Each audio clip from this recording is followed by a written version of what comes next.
श्रीकान्तो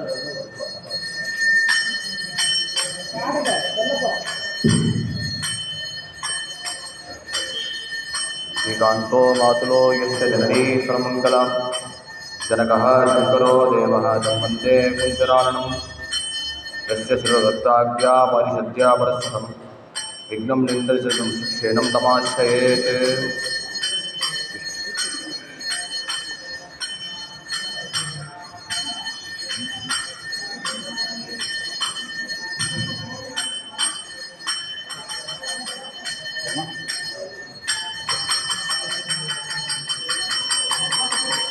नमो नमः सद्गुरुभ्यः सद्गुरुभ्यो नमो नमः। नमो नमः सद्गुरुभ्यः सद्गुरुभ्यो नमो नमः। ज्ञानवैराग्यसम्पूर्णा मणिभक्तिपरायणा पूर्वाचार्याणां वन्दे सुप्रदायपुस्तकान् प्रह्लादनारदपराशरपुण्डरीकव्यासाम्बरीषुसौरगमेश्वराभ्याम् उद्वामलायतनुजनिवेदनानि पुण्यानिमान् परमभागवतं स्मरामि। काषायरत्नकलशायुभूषितान् वैराग्यभागजने करुणानिधे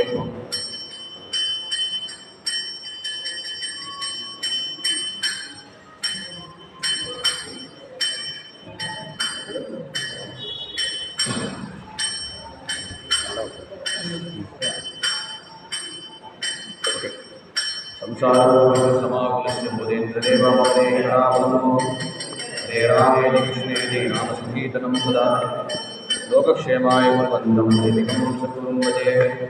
जन्माद्यस्य हितोन्मयादितरतश्चार्थेष्वभिज्ञस्वराट् तेने ब्रह्मविदाय निगमये मुह्यन्ति सूरयः तेजोवारिविदायविदाविनिमयो यत्सर्गो दाम्नाश्रितस्त्राणि तत्सर्वं सत्यं परं धीमहि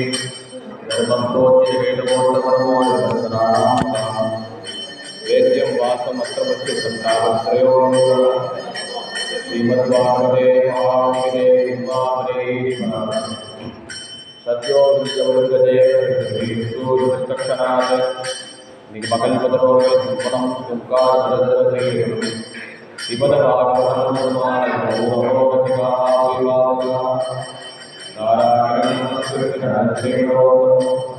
देवी सरस्वती कृष्णाय वासुदेवाय देवीनाय नन्दगोपाय गोविन्दाय नमो नमः। पूर्णे गोदेवी नमोनाय गोपमैन्दुपदवाद तारकवीरमोद उन्दन शरणमे शरणं विदुर्दे देवै अमर विदुर्करसे गिरे गोवाद शरणगिरणाय नामे कवचाद परिहरेणे निमिदात् सुरनाय हरे नमः हरे नमः हरे नमः गोविन्दाय शरणं गोविन्द सद्गुरुभागी हरे।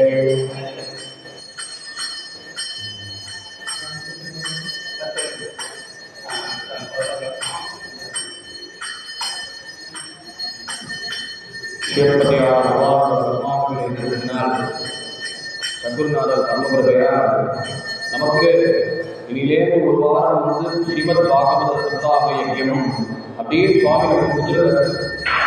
ஏன்னா பொதுவாக சப்தாகம்னு ஷார்ட் ஃபார்ம்ல சொல்லுவோம், அதுக்கு பேர் சப்தாக யஜ்யம்னு பேர். ஏன்னா யஜ்யத்துக்கு பொதுவாக திரவியங்கள் தேவைப்படும்.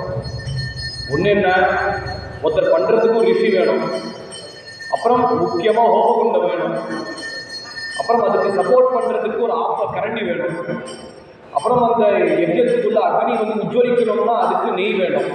இப்படி 4 திரவியங்கள் இருந்தால் தான் ஒரு யஜ்யத்தை பண்ண முடியும். ஆனால் இதை எப்படி நீங்கள் யஜ்யம்னு சொல்கிற அப்படின்னு கேட்டால் யஜ்யம் தான் அது.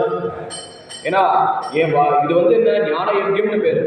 பொதுவாக யஜ்யத்தில் பார்த்தா திரவியஜ்யாக திரவோயஜ்யாக சுவாமி கீதையில் சொன்ன மாதிரி இந்த திரவிய யஜ்யம் எதில் பிரயோஜனப்படும்னா அதில் முக்கியம் நம்ம கொடுக்குற திரவியம் அந்த ஐட்டம்ஸ் ஒழுங்காக கொடுத்தோன்னா யஜ்யத்துக்கு பலன் உண்டு. வேதத்தில் ரொம்ப சொல்லக்கூடாது, இந்த மந்திரத்துக்கு இவ்வளோ சொல்லணும்னா இவ்வளோ ரெஸ்ட்ரிக்ஷனோட சொல்லணும்.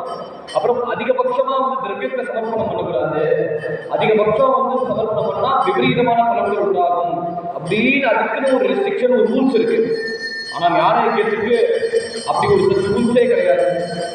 ஏன்னா ஸ்லோகத்தை நீ ஒரு தடவை சொல்லலாம், 2 தடவை சொல்லலாம், அந்த ஒரு அர்த்தத்தை வந்து பல அர்த்தங்களை திருப்பி சொல்லலாம். இப்படி ஞான யஜ்ஞத்தோட பிரயோஜனம் என்னன்னா வந்து தப்பா சொன்னா கூட பரவாயில்ல, அது சுவாமிகிட்ட பக்கம் சேர்க்கறதுனால ஞான யஜ்ஞத்தோட பிரயோஜனம் வந்து கலியில உண்டு. அதனால அந்த பாகவதம் எப்படி ஞான யஜ்ஞம்னு சொல்றேன்னா, இப்போ நான் சொல்றேன், இப்போ ரிஷி வேற யாரும் இல்லை, அப்படியே தான் ரிஷி. நான் பிரவச்சனம் பண்றேன், யஜ்ஞம் நடத்துறவர் நான் தான் நடத்துறேன். அப்புறம் அந்த ஆப்பை என்னன்னா வந்து என் வாக்குல வர வந்து ஸ்லோகங்கள், அந்த வாக்குல வர ஸ்லோகங்கள் தான் வந்து ஆப்பை. அந்த நாக்கு தான் வந்து கரண்டி. அப்புறம் நெய் இருக்கே, அந்த நெய் என்னன்னா வந்து பாகவத்துல வர ஸ்லோகங்கள். அந்த பாகவத் வர ஸ்லோகங்களால வந்து சுவாமியை சமர்ப்பணம் பண்ணிட்டு யஜ்யத்துல பண்றேன். அப்புறம் யஜ்ய குண்டம்னு சொன்னேன். அந்த யஜ்ய குண்டங்கள் யாருன்னா நீங்க எல்லாரும் யஜ்ய குண்டங்கள். ஏன்னா இங்க வந்து காதுதான் வந்து யஜ்ய குண்டங்கள். அதான் வேதமே சொல்லியிருக்கு, கர்ணாஹா வியாமூரி விஷ்ணுவம் அப்படின்னு வேதம் சொல்லியிருக்கு. அந்த காது வந்து யஜ்யங்களா வந்து யஜ்ய குண்டமா சமர்ப்பிச்சா உங்களுக்கு உள்ள இருக்கிற சுவாமியை வந்து நான் வந்து சமர்ப்பணம் பண்றேன் அப்படி பாகவதம் சொல்லி இல்லை, சுவாமியை வந்து உங்க எல்லாருக்குள்ளையும் கொடுக்குறேன் அப்படி. அதனால கலியில என்ன உகந்த யஜ்யம் கேட்டா சப்தாக யஜ்யேன கலவு உணர்ந்திடு. அதான் பாகவதத்தை வந்து சப்தாக கிரமமா சொல்லணும். ஏன்னா பாகவதத்துக்கே வந்து 3 விதமா இருக்கு. ஒண்ணு சாத்விகமா இருக்கு, ராஜசமா இருக்கு, தாமசமா இருக்கு. அந்த சாத்விக யஜ்யம் என்ன அப்படின்னு சாத்விகத்துல பார்த்தா அந்த 1 மாசத்திலே பாகவத்தை சொல்றது. அந்த 1 மாசத்துல 10 அத்தியாயத்தை வந்து ஒருத்தர் படிக்கிறார். அதை படிச்சு வந்து அதுக்கு பொருள் அர்த்தம் சொல்றது வந்து சாத்விக யஜ்யம். அப்புறம் இப்போ பண்றோம் இந்த 7 நாள் 1 வாரம், அது ராஜசம்னு சொல்லுவோம். அதுல வந்து ஒரு நாளுக்கு 50 அத்தியாயம் படிக்கணும். அந்த 50 அத்தியாயத்தை வந்து ஒருத்தர் படிச்சுட்டு அதுக்கு முழுக்க அர்த்தம் சொல்றாரு, மகாத்தியமும் சேர்த்து. அப்புறம் 3வது பட்சம் என்ன, தாமச யஜ்யம். அந்த தாமச யஜ்யம் வந்து 1 வருஷத்துல நீ வந்து பாகவதம் பண்ற. அந்த 1 வருஷத்துல 1 நாளுக்கு 1 அத்தியாயம். அந்த 1 அத்தியாயத்துக்கு ஒருத்தர் படிச்சுட்டு அதுக்கு பொருளர்த்தம் சொல்றது வந்து தாமச யஜ்யம். அதனால வந்து சாத்விக யஜ்யம் வந்து ஒரு மனுஷனால பண்ண முடியாது. ஏன்னா அது நிதானமா படிக்கணும். அந்த 10 அத்தியாயத்தை நிதானமா படிச்சு கேஷுவலா அர்த்தம் சொல்லணும். ஏன்னா ராஜசத்தவாதான் நிறைய பேரால முடியும். அதுல முக்கியம் என்ன பிரச்சனைனா அதுக்கு தாங்கிக்கூடிய சக்தி இருக்கணும். ஏன்னா ஒரு நாள் ஆறதுக்கே ஒரு 5 மணி நேரம் ஆயிடும் பாராயணம் பண்றதுக்கு, பாகவதத்தை படிக்கிறதுக்கு. அப்புறம் அதுக்கு முக்கியமா அர்த்தம் சொல்றதுக்கு அப்பதான் வந்து நமக்கு தூக்கம் வந்து சமயம் வரும், அப்பதான் வந்து முதுகு வலிக்கும், அப்படின்னு கஷ்டை நிறைய வரும். அதனால ராஜச யஜ்யம் வந்து எதனால பிரயோஜனம் உண்டுன்னா கடகட பாராயணம் பண்றதுக்கு தான். அப்படியே நம்ம தாமசம் வச்சுக்கோமே. ஏன்னா ஒரு மனுஷனோட ஆயுஷை வந்து யாரும் தீர்மானம் பண்ண முடியாது. அப்படின்னு ஒருத்தர் வந்து 1 வருஷம் ராமாயணம் சொல்றேன்னு கண்ணன் கட்டிட்டு வந்து பிரயோஜனம் பண்ண வந்தார். அவருக்கு வந்து பிரயோஜனம் பண்ண கட்டத்துல ராமரை வந்து வனவாசத்துல விட்டார். ராமரை வனவாசம் விட்டாரா இல்லையோ, அவர் போய் சேர்ந்துட்டார் சுவாமி கிட்ட. அதனால வந்து வேற யாரோ வந்து கூட்டு பிரார்த்தனை பண்ண முடியாது. அதனால ஆயுள் யாரும் ஆயுள்காலம் தீர்மானம் பண்ண முடியாது. தாமசம் யாராலே முடியாது. சாத்வீகம் யாரும் படித்தவர்களும் அவர்களால முடியும். ஆனா அதிகப்படி யாரு பண்றாங்க, சப்தாக யஜ்யேன கலவு உணர்ந்திடு, ராஜசமான சப்தாக யஜ்யேன கலவு முடியும். அப்பதான் ஜனங்களுக்கு கஷ்டம் வரும். எப்போ லிமிட்டா வச்சிருக்கோமோ அப்பதான் ஜனங்களுக்கு வந்து அது மேல இருக்கிற ஒரு இன்ட்ரெஸ்ட் வரும். அப்ப மேல கத்துக்கணும், மேல வந்து அதோட என்ன ஆராய்ச்சி அப்பதான் வந்து மனுஷனுக்கு வரும். நம்ம ரொம்ப எல்லாத்தையும் கொட்டி கொடுத்தோமே, அது ஜனங்களுக்கு தாங்குற சக்தி தாங்குற பர்த்தம் யாரும் கிடையாது. அதனால கலியில உகந்ததுன்னு சப்தாக யஜ்யம், நீ பாகவத சப்தாகம் தான் உயர்ந்தது. அந்த பாகவத சப்தாகத்தை வந்து எப்படி ஆரம்பிச்சாருன்னு கேட்கச்சு, அப்போ நைமிஷாரண்ய கஷேத்திரத்துல அங்க வந்து சௌனக மகரிஷி ஒரு யாக்கியத்தை நடத்துறாரு. அது தீர்க்க சந்திரம்னு பேரு. அந்த தீர்க்க சந்திரத்துல வந்து 1000 வருஷமா வந்து யாக்கியத்தை வந்து சந்தையா பண்றாரு. அப்பப்போ வந்து விராம காலம் வரும், பிரேக் வரும். அந்த பிரேக் சமயத்துல வந்து என்னன்னா வந்து நம்ம பொதுவாக வந்து ஒரு வேலை செய்யறோம். அந்த வேலை செய்யறது நம்ம பிரேக் எடுக்கணும்னா என்ன பண்ணுவோம், ரெஸ்ட் எடுப்போம். ஆனா இவர்களுக்கு என்ன ரெஸ்ட்னா சுவாமி கதையை கேட்கறதா ரெஸ்ட். அந்த சமயத்துல வந்து நிறைய புராணங்கள் வித்தியாசம் நடந்துட்டே இருந்தது. இப்போ இந்த சமயத்துல பார்த்தா மனசுல என்ன தோன்றுதுன்னா, இப்போ கலிகாலம் வரும்போது அதான் வந்து கல்லிலே இறங்கி இப்ப சுவாமி வந்து கலியுகத்தை எப்படி இருப்பாருன்னா அப்சாமூர்த்தியா சேவை சாதிக்கிறது. அதனால கலிகாலத்துல வந்து செத்த எல்லாருக்கும் குறைச்சலா இருக்கு. அடிக்கடி குறைச்சலா இருந்தால அதனால வந்து ஒரு விஷயத்த ஒரு சொல்றோம்னா அந்த ஜீர்ணிக்கிற சக்தி யாருக்கும் கிடையாது. அந்த ஜீர்ணிக்கிற சக்தி உள்ள ஜனங்களுக்கு எல்லாரும் போய் சேரணும், ஏதாவது உபகாரம் பண்ணி வேண்டும் அப்படின்னு நினைக்கிறதே அந்த சமயத்தில் சுத்த புராணிகள் இருந்தாங்க. அவரோ வந்து இத்தர மதத்தை சேர்ந்தவர். ஏன்னா அங்க இருக்கிறவா எல்லாருமே பெரிய பெரிய தேசியர்கள், பெரிய பெரிய பிராமணர்கள், பெரிய பெரிய எல்லாருமே வேதம் தெரிஞ்சவர்கள். ஆனா எல்லாரும் வந்தவர் வந்து இத்தர மதத்தை சேர்ந்தவர். பொதுவா வந்து ஒரு கோபம் வரணுமே, ஒரு இத்தர மதத்தை சேர்ந்தவன் வந்தா வந்து அவன் எப்படி நம்ம தர்மத்தை கையாள முடியும் ஒரு ஆக்கிரம் வரணுமே. ஆனா அவரை பார்த்தா பரம பக்தனா இருக்கார், பரம ஞானியா இருக்கார். அந்த ஞான லட்சணம் வந்து ஜாதி கம்பாரப்பட்டு அதை காட்டுறதுக்கு எல்லாரும் எழுந்து நமஸ்காரம் பண்றவர். நமஸ்காரம் பண்ற பட்சத்துல அவருக்கு வந்து என்ன மரியாதை கொடுக்கணுமோ அத்தனை மரியாதையும் கொடுத்தாரு.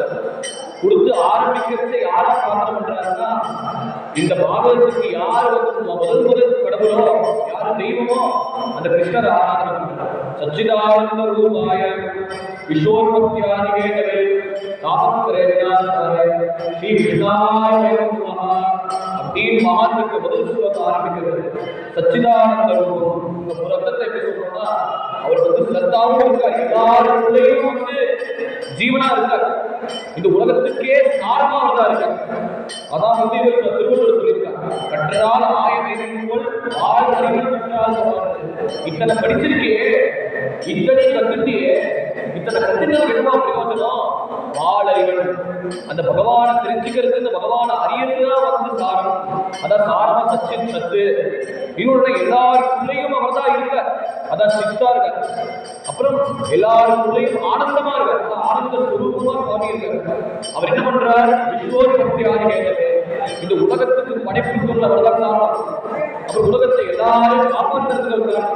அப்புறம் உலகத்துக்கு யாரு சம்ஹாரம் பண்றதுக்கும் வரலாம் காரணம். அதான் விஸ்வோத்பத்தியாதிகேதவே.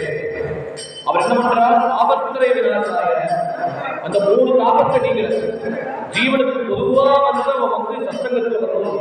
இந்த மாதிரி சுவாமியை சேவிக்கணும்னா அதுக்கு 3 தாபங்கள் இருக்கு. ஆத்தியாத்மிகம், ஆதிபூதிகம், ஆதிதெய்வீகம், இந்த 3 தாபங்கள். ஆத்தியாத்மிகம்னா அந்த ஜீவனுக்கு வந்து நிறைய வேலைகள் இருக்கும். அவன் எப்பதான் சுவாமியை சேவிக்கணும்னா தனக்கு பர்சனல் பிரச்சனை தான் வரும். ஒரு ஆதிபௌதிகத்துல வந்து ஏதாவது சுவாமி சேவிக்கணும்னா சுவாமி விஷயமா வேற இருக்கும். அப்புறம் 3வது வந்து சுவாமியை சேவிக்கிற பட்சத்துல ஏதாவது பிளட் ஏற்படும், ஏதாவது வெயில் சமயம் அடிக்கும், அப்புறம் வந்து உடம்பு ஏதாவது இப்படி 3 விதமான கஷ்டங்கள். இந்த 3 விதமான கஷ்டங்கள் வந்து சுவாமி என்ன பண்றார்? அதை நீக்கிற அப்பேற்பட்ட கிருஷ்ணருக்கு நமஸ்காரம் அப்படி முதல் ஸ்லோகத்தை வந்து சுத்த புராணிகள் பண்ற. 2வது சுகாச்சாரியர், அந்த சுகாச்சாரியர் பாகவதமே கிடைச்சிருக்கு. ஏன்னா பாகவதம் முதல்ல எழுதினவர் வேதவியாசர். அந்த வேதவியாசர் வந்து மற்ற சிஷியர்களுக்கு எல்லாருக்குமே வந்து சொல்லி கொடுக்கிறார் அந்த கருத்தை. ஆனா அவருக்கோ வந்து புத்திரன் இருக்க, அந்த புத்திரனோ வந்து ஏதோ தர்மபத்திலே வந்த புத்திரன் கிடையாது, யஜ்யத்திலே ஆவி தோய்த்தவர் அயோனிஜரா பிறந்திருக்க. அந்த புத்திரனோ எதுக்கு வந்திருக்காருன்னா பாகவத சொல்லணுமே, கிருஷ்ண கதை சொல்லணுமே, ஆசைக்காக வந்தார். அந்த புத்தர் வரைச்ச வந்து அவர் வந்து எல்லாரும் பாகவத சொல்லிட்டு இருக்காரு. இவரோ வாங்கி சொல்றாரு. வாங்கி சொல்றச்சே அப்ப வந்து ஒரு ஸ்லோகம் வந்து வருகா பீடம் கடவரவோ கர்ணயோகோ கர்ணிகாரம் விப்ரத்வாசா கனககுஷம் வைஜெயந்தீம் சமானம் தந்திரா வேணோ அதர்சுதயா சூரியோ பிரத்யேகி விந்தா விந்தா அன்யம் அவதரணம் ராமிஷன் கீதகீர்த்திஹி அப்படின்னு அந்த ஸ்லோகத்தை சொல்றாரு.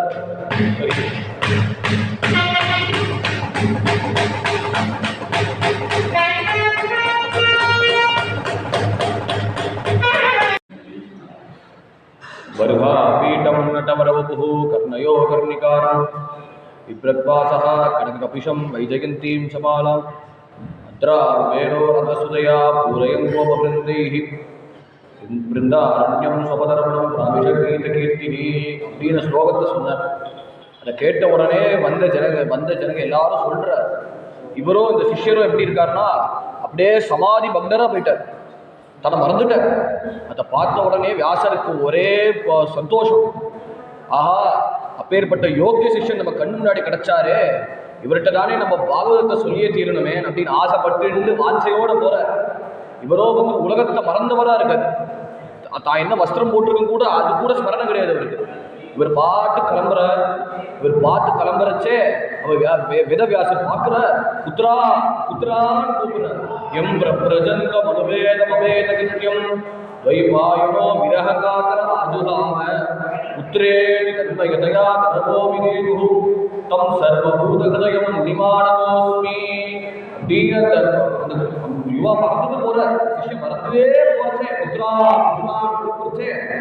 அப்போ பொதுவா ஒருத்தர் சொல்றானா அதுக்கு பதில் சொன்னால அவர் சொல்றது பதிலா புத்திரேதி தன்மயதையா தரவோவினேது சுத்தி இருக்கிற விருட்சங்கள் அண்ட சராசரங்கள் வியாசாச்சாரியர் என்ன கேள்வி கேட்டாரோ அவர் திரும்ப பதில் சொன்னார். சர்வபூத ஹிருதயம் முனிமானதோஸ்மி, எல்லா இடத்துக்கும் சுகிருத்தா ஹிருதயமா அவர் இருக்கார். அப்பேற்பட்ட சுகாச்சாரியர் நமஸ்காரம் பண்ணிட்டு ஆரம்பிக்கிறச்சு அங்க இருக்கிற சோனகர் கேட்கிறார். அஜ்ஞானத்வாத வித்வம்ச கோட்டி சூரிய சமப்பிரப சூதாக்கியஹிகதா சாரம் மம கர்ணரசாயனம் பக்தி ஞான விராகாப்தோ விவேகோ வர்த்ததே மகான் மாயா மோக நிராசஸ்ட வைஷ்ணவேஹி கிரியதே கதாம் அப்படின்னு கேட்கறச்சே அவர் கேட்கிறா. ஜனங்க எல்லாருமே அஜ்ஞானத்துல சூழ்ந்திருக்காருங்களே, ஆனா அந்த அஜ்ஞானம் சூழ்ந்திருக்க ஜனங்களுக்கு காதுக்கு இனிமையான ஒரு டானிக்கை நீங்க கொடுக்கணும். அது என்ன டானிக்னா சூதாக்கியாகி கதாசாரம் மமகர்ண ரசாயனம். அது காது கேட்க கேட்க இனிமையா இருக்கும். அந்த மாதிரி ஒரு டானிக்கை கொஞ்சம் கொடுங்க அப்படின்னு கேட்டார். அப்புறம் பக்தி ஞான விராகத்தோ விவேகோ வர்த்ததே மகான். அந்த டானிக்கை எப்போ ஒருத்தர் காதல கிரகிச்சார்களோ அதனாலேயே ஒருத்தருக்கு பக்தி வரும். அதனாலே தெளிவான ஞானம் வரும். பகவான் தான் எல்லாம் அப்படின்னு அந்த சுலபமான ஞானத்தை கிடைக்கும். அப்புறம் உலக விஷயத்து மேல ஒரு பற்றற்ற நிலை வந்துடும். விவேகோ வர்த்ததே மகான. ஆனா அத்தகையான பற்றற்றல் வந்ததுக்கு அப்புறம் எதனால வைஷ்ணவர்கள் சமாளிக்கிறா மாயா மோக விராசஸ்ட. அந்த வைஷ்ணவர்கள் விஷ்ணு பக்தர்கள் எப்படி அவன் மாயை சமாளிக்கிறா, எப்படி மாயை ஈஸியா தாண்டா அப்படின்னு கேட்ட கேள்விக்கு சூதர் சொல்ற பிரீத்தி சௌனக சித்தேச்சே ஏதோ வச்சு விசாரியச்ச. நீ கேட்ட கேள்வி ரொம்ப மங்களமா இருக்கும்பா. நீ கேள்வி எங்களுக்கு மட்டும் சௌக்கியத்தை கொடுக்கல, லோகத்துக்கு சௌக்கியத்தை மனசுல வச்சு நீ கேள்வி கேட்டிருக்க. ரொம்ப திருப்தியா இருக்கு நீ கேட்ட கேள்வி. அதனால மேல என்ன சொல்றாருன்னா, முதல்ல அதுக்கு கலியில உகந்தது என்ன சப்தாக யஜ்யம் இப்ப முதல்ல ஆரம்பிச்சேன். அந்த சப்தாக யஜ்யம் முதல்ல யாரு நடத்தினார்னா நாரத மகர்ஷி தான். அந்த நாரத மகர்ஷி சப்தாக யஜ்யத்தை முதல்ல கொண்டு வந்திருக்காரு. அவர் அப்போ என்ன பண்ணாருன்னா, அவர் அப்போ திரிலோக சஞ்சாரியா அவர் தேவலோகத்துல இருக்கார்.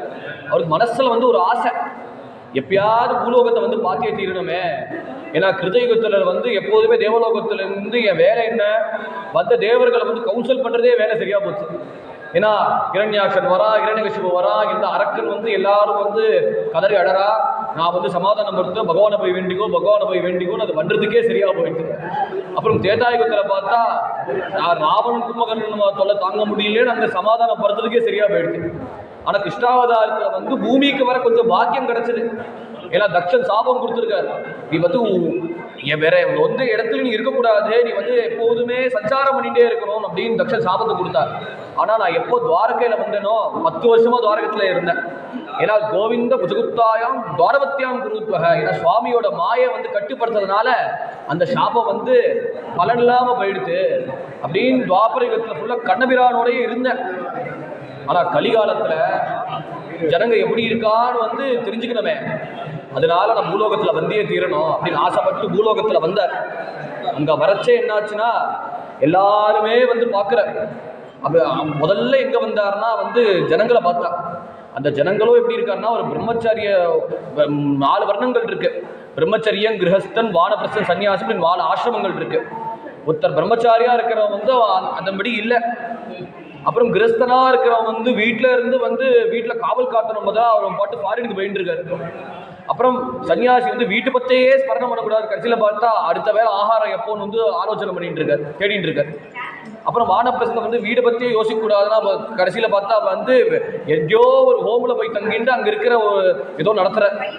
இப்படி நிறைய தர்மத்துக்கு நிறைய லோபங்கள் ஏற்படுறது, தர்மத்துக்கு நிறைய பிரச்சனை வருது. ஆனா அவாவா தர்மத்தை படி யாருக்கு அனுஷ்டிக்க முடியல. ஒரே கஷ்டமா இருக்கு. சரி ஜனங்களெல்லாம் பார்க்க வேண்டாமே, நான் கஷேத்திரத்துக்காவது போவோமே அப்படின்னு கஷேத்திரம் போச்சு. எங்கெல்லாம் போயிட்டு வந்தாருன்னா, அகம் து பிருத்திவி யாத்வா யாத்வா சர்வோத்தமாமிதி புஷ்கரம் ச பிரயாகம் ச காஷீம் கோதாவரீம் ததா ஹரிக்ஷேத்திரம் குருக்ஷேத்திரம் ஸ்ரீரங்கம் சேதுபந்தரம் ஏவமாதிசுத்தீர்த்தேஷு பிரமமான இத்தஸ்ததா அப்படின்னு உலகத்தில் ஜனங்களை பார்த்தாச்சு. போதும், எப்பயாவது கஷேத்திரத்தில் போய் சுவாமியாவது சேவிப்போமே அப்படின்னு சுவாமியை சேவிக்கிறதுக்கு முதல்ல எங்க போனார்னா புஷ்கரம். அப்படி புஷ்கரில் போனார். அந்த தீர்த்த யாத்திரை போய் சுவாமி சேவிச்சார். அடுத்தது வந்து பிரயாகராஜ் போயிட்டார். இந்த பிரயாகராஜில் போய் திரிவேணி சங்கமத்தில் ஸ்நானம் பண்ணியே தீரணும் அப்படி ஸ்நானம் பண்ண போனார். அப்புறம் காசியில் போய் ஸ்நானம் பண்ணணும் போனார். இப்படின்னு பல கஷேத்திரங்கள் போனார். அப்புறம் ஹரித்வாரம் போயிருக்கார். அப்புறம் குருக்ஷேத்திரம் போயிருக்கார். அப்புறம் ஸ்ரீரங்கத்தில் வந்து நம்ம நம்பெருமாளை சேவிக்கிறார். அப்புறம் முக்கியமான சேது மந்திரத்தை ராமேஸ்வரத்தில் போய் நம்ம கோதண்டராம சுவாமி சேவிச்சார். அப்புறம் வந்து ராமநாத சுவாமி சேவிச்சார். முக்கியமான திவ்யதேசமாக திருப்புலானியை சேவிச்சார். இப்படின்னு வந்து எல்லா கஷேத்திரங்களையும் சேவிச்சு வந்து சஞ்சாரம் பண்ணினார். அங்க பார்த்தா யாருமே பஜனை பண்ற மாதிரி தெரியல. அங்க பார்த்தா ஒரே வியாபாரம் பேச்சா இருக்கு, ஒரே மார்க்கெட் பேச்சா இருக்கு. அங்க பார்த்தா சுவாமி நாமாவளி சொல்றவெல்லாம் அங்க பார்த்தா 50 ரூபாய் லைன் 100 ரூபாய் லைன் அப்படின்னு அவ டிக்கெட் போட்டுட்டே இருக்கா. ஆனா பெரிய பெரிய மண்டபங்கள் கட்டது விவசாயம் எதுக்குன்னா, அந்த காலத்துல ராஜாக்கள்லாம் எதுக்குன்னா நிறைய சச்சங்கம் நடத்துறது தான், அப்புறம் நிறைய பஜனை நடத்துறது தான். அப்புறம் வந்து கூட்டங்கள் எதுக்கு வச்சிருக்கா, ஏன்னா நமக்கு நிறைய டைம் கிடைக்கிறது. ஏன்னா சுவாமியை சேவிச்சோன்னா ஒரு 2 நிமிஷம் 3 நிமிஷத்துல தரிசனம் பண்ணிட்டு கடத்துல போட்டுட்டு கிளம்பிடுவோம். ஆனா கூட்டத்தில் இருக்கிறது என்ன பாசிட்டிவிட்டினா, ரொம்ப நேரம் கூட்டத்தில் இருக்கும். இந்த ரொம்ப நேரம் கூட்டத்தில் வந்து வேற எந்த ஸ்மரணம் இல்லாம சுவாமி ஸ்மரணத்தை சம்பாதிக்கிறது தான் இதுக்கு கூட்டமே இருக்கு. அதனால இத்தனை கூட்டங்களை அவ புரிஞ்சுக்காம அவ வந்து அரட்டடிச்சுட்டு அவ பார்த்து டைமை வேஸ்ட் பண்ணிட்டே இருக்கா. இதெல்லாம் பார்க்குற அப்புறம் தடிக்கவும் தான் வியாபாரம், தடிக்கவும் தான் பிரசாதம், இந்த பேச்சு நிறைய இருக்கு. ஆனா சுவாமி வேண்டிக்கிற ஸ்ரத்தையும் இல்லை, சுவாமி வேண்டிக்கிற இந்த சாநித்தியம் வந்து இருக்கிற மாதிரி தெரியல. அதனால வருத்தப்பட்டு போய் வந்து ஆசிரமத்திலேயாவது போவோமே, யாராவது மகாவனோட சாநித்தியம் வந்து ஆசிரமத்தில் இருந்தே தீருமே, அதெல்லாம் நினைச்சிட்டு ஆசிரமத்தில் போனா ஆசிரமாக எவ்வளோ பிரார்த்தனை. அங்க சுத்தி பார்த்தா ஒரே வெள்ளக்காரா இருக்கா, சுத்தி பார்த்தா ஒரே இதர மதம் சேர்ந்தவர்களா இருக்கா. அப்படின்னு அவன் அந்த சாநித்தியத்தை கெடுக்கிற அப்படின்னு கலியில நிறைய நடக்கிறது. இதை பார்த்து மனசுல கஷ்டப்பட்டு அப்போ வந்து பிருந்தாவனம் போய் பார்க்கலாமே அப்படின்னு பிருந்தாவனத்தை நிச்சயா போனார். இங்க பார்த்தா ஒரு 18 வயசு யுவதி. அவ்வளோ வந்து முகம் வந்து ஏதாவது பிரசன்னம் இருக்கணுமே, முகம் வாடி இருக்கு. ஆனா அவ வண்டியில வந்து 2 வயோதிகர் படுக்கிறார். ஏதோ போய் சேர்ந்துட்டார் போல இருக்கு அப்படின்னு நினைச்சிட்டு பார்த்தா அந்த அம்மா கதற. சுத்தி இருக்க ஜனங்க வந்து அவன் ஆறுதல் பண்றா, சமாதானம் பண்றா, எதுக்கும் புலப்படல அந்த அம்மா. ஆனா எழுப்பணும் தட்டி தட்டி எழுப்பி பார்க்கிற அந்த 2 வயோதிகள் எழுந்ததும் இல்லை. அதனால அந்த அம்மா பார்த்து இவரே போய் கேட்கிறார். போய் பார்த்தா அப்புறம் கேட்கிறார், நீ யாருமா அப்படின்னு கேட்கறச்சு. விட்டோதோ பதிதோ பாஷ்வே விஸ்வாசாந்த வச்சோதனோ சுசூஷந்தி பிரபோதந்தி விருதீச்ச தயோபுரா. அந்த நிலையை சொல்றா. அழுதுண்டே வந்து இவளை எழுப்பணும் முயற்சி பிரயாசம் பண்றா, எதுக்கும் புலப்படல. அப்புறம் போய் நீ யாரு அப்படின்னு போய் யாரும் கேட்டாங்க. அப்புறம் போய் கேட்கறச்சே நம்ம அழகை பார்த்து முதல்ல கேட்டா, உனக்கு என்னவா பிரச்சனை, எதிரால இப்பேற்பட்ட சங்கடத்தில் நீ கஷ்டப்படுற, காசித்வம் காவிமோச்சேமா நாரியா காபத்மலோச்சனா வத தேவி சவிஸ்தாரம் சொஸ்ய துக்கஸ்ய காரணம் அப்படின்னு போய் கேட்க வந்தா. இந்த அம்மாவோ நாரத மனுஷோட கையை பிடிச்சார். ஓவோ சாதம் சரம் திஷ்ட. அதனால மகானே அப்ப சுவாமி ஒரு க்ஷணம் இங்க எனக்காக நிலுப்பா சுவாமி அப்படின்னு கெஞ்சின உடனே நின்றார். ஏன்னா மகான்களுக்கு தான் ஆறுதலாக சொல்ல முடியும். ஒரு அல்ப மனுஷன் போய் சொன்னா என்ன, அதுக்கு பிரத்தியா தன்னோட குடும்பத்தை சொல்லுவார், தன்னோட கஷ்டத்தை வேணா சொல்லுவார். ஆனா மகான்களால் ஆறுதல் சொல்ல முடியும். ஆனா சில மகான்களோ என்னன்னா வந்து அவன் வந்து ஆறுதல் வந்து நேரம் சொல்ல மாட்டான். நீ ஏதாவது வந்து சரியா போயிடலாம் அப்படின்னு அவன் ஒரு வார்த்தை சொல்லுவான். நம்ம மனசுக்கு அது வந்து ஏற்காத மாதிரி இருக்கும். ஏன்னா அவர்களுக்கும் வந்து என்னன்னா வந்து நம்மளை வந்து அந்தரங்கமா உபதேசம் பண்றாங்க. அந்த அந்தரங்கமான உபதேசம் என்ன, உபதேசம் பண்ணலன்னு இல்லை, அவன் வந்து கைட்டி விடலன்னு இல்லை. அவன் அந்தரங்கமா என்ன உபதேசம் பண்றான்னா, வாழ்க்கையில சகஜமா எதுவாக தான் சகிச்சுக்கணும், சகிச்சாலும் நம்ம ஒரு வாழ்க்கையை வந்து சமாளிக்க முடியும் அப்படின்னு அவன் வந்து அந்தரங்கமா உபதேசம் பண்றான். ஆனா இங்க நாரதர்கிட்ட போய் தன் கஷ்டத்தை வந்து சொல்ல வர, நாரதர் வந்து பார்த்தா வந்து மனசுல என்னமோ ஆறுதலா இருக்கு. அதனால நாரதரோ வந்து என்ன பிரச்சனைன்னு அப்படின்னு கேட்கறச்சே இந்த அம்மா கதற, அகம் பக்தி நிதிக்கியாதோ இவோ உமே தனயோமதோ ஞான வைராக்கிய கால வைராக்கிய நாமானோ கால யோகேன ஜஞ்சரோ. நான் வந்து தாயார்மா, என் பேர் அகம் பக்தி நிதிக்கியாக, என் பேர் பக்தி தேவி. இதை கீழே 2 பேர் படுத்துட்டு இருக்காரு வயோதிகர் கோலத்துல. இவர்கள் வந்து என்னோட பசங்க, ஞானம் வைராக்கியம் அப்படின்னு பார்த்தா வந்தவா எல்லாருக்கும் தூக்குவாரி போட்டுருச்சு. ஏன்னா உலகத்துல பார்த்தா 2 பசங்க இளமையா இருந்தா அம்மா வயோதிகால தான் இருப்பான். இங்க பார்த்தா இயற்கைக்கு விபரீதமா இருக்கு. அம்மா வந்து யுவதியா இருக்கா, 2 குழந்தைகள் வந்து வயோதிகரா இருக்காரு அப்படின்னு பார்த்தா இதுல என்ன தெரியுதுன்னா பிருந்தாவ பக்தி தான் இருக்குன்னு அர்த்தம். பக்தியால தான் சுவாமியை அடைய முடியும். அதாவது அர்ஜுனன் சொல்றச்சே பக்தியாக ததன்யாசமதா ஹமேவம் இதோ அர்ஜுன ஞாதும் வசுதும் தத்வேன பிரவேஷ்டும் பரந்தப. அர்ஜுனா பக்தியால தான் அடைய முடியும் அப்படின்னு பகவான் கீதையில சொன்ன மாதிரி பக்தி தான் இருக்கு உலகத்துல.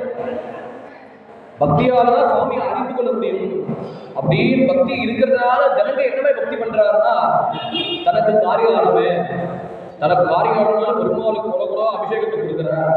இப்படி தனக்கு காரியானவே அதுக்காக பிள்ளையார் கோயில போய் தேங்காய் உடைக்கிறார். இப்படின்னு அவன் காரியானத்துக்கு தான் வந்து பண்ற. அப்போதான் செத்த விருதவாளுக்கு அதை நான் ஒன்றும் குறைச்சதான் சொல்றேன். ஏன்னா ஆரம்ப காலம் எவ்வளோ ஜனங்க வந்து ஜோசியத்துக்கும், எவ்வளோ ஜனங்க வந்து ஏதோ நான் கடவுளை பார்த்தேன்னு சொல்றவங்க போய் எவ்வளோ பேர் ஓடுறா. ஆனா சுவாமி என்ன நினைச்சுக்கிறா, அதையும் பெருமையா நினைச்சுக்கிறா. இவ வந்து அந்நிய மனிதர்கள் பின்னாடி போகாமையே என் பின்னாடி வராரு. அதுக்காக முதல்ல வந்து இவன் என் பக்கத்துல வர்றதுக்கு ஏதாவது உங்க வேண்டிய பலனை கொடுத்தே தீரும் அப்படின்னு சுவாமி சந்தோஷமா அந்த பலனை கொடுக்குற. அந்த பலனை மட்டும் கொடுக்கல, நம்மள ரிலேட் பண்ணும்படியான சான்ஸையும் கொடுக்குறாரு அவர்.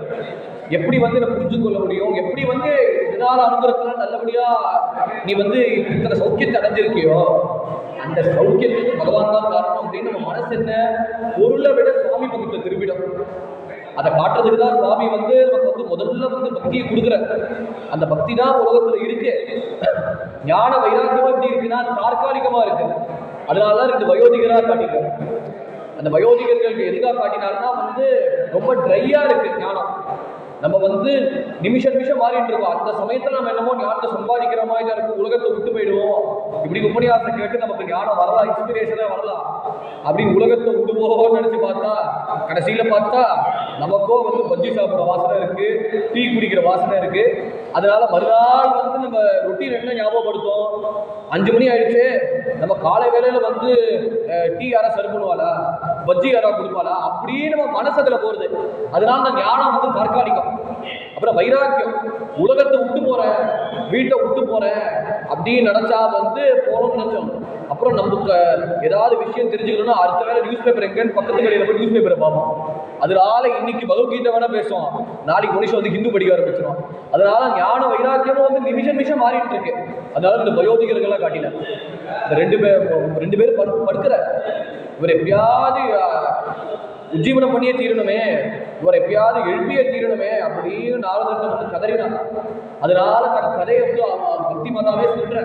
உற்பன்னாட் விடேஷாம் வித்திம் கர்நாடகே கொச்சித் மகாராஷ்டிரே குர்ஜரே சீனதாவனகா அப்படின்னு தன்னோட கதையை சொல்ற. உற்பன்னாட் விடேஷாம், நான் எங்க பிறந்தேன்னா திராவிடம் தமிழகத்துல பிறந்தேன். எதனால தமிழகத்துல பிறந்தேன்னு காட்டினார்னா நமக்கு சிவபக்தினா இல்லை, விஷ்ணு பக்தினா இல்லை. அந்த 2 பக்தியை வந்து நமக்கு முதல்ல காட்டினவர்கள் யாருன்னா ஆழ்வார்கள், நாயன்மார்கள் தான். அப்படி சிவபக்தி விஷ்ணு பக்தி ஆவார்கள். இல்லைன்னா வந்து அதெல்லாம் என்னன்னே தெரியாது. ஏதோ வந்தோ சுவாமியை வேண்டிக்கிறோம் கூட்டு போறோம், நமஸ்காரம் பண்ண கிளம்பிடுவோம், அவ்வளவுதான்.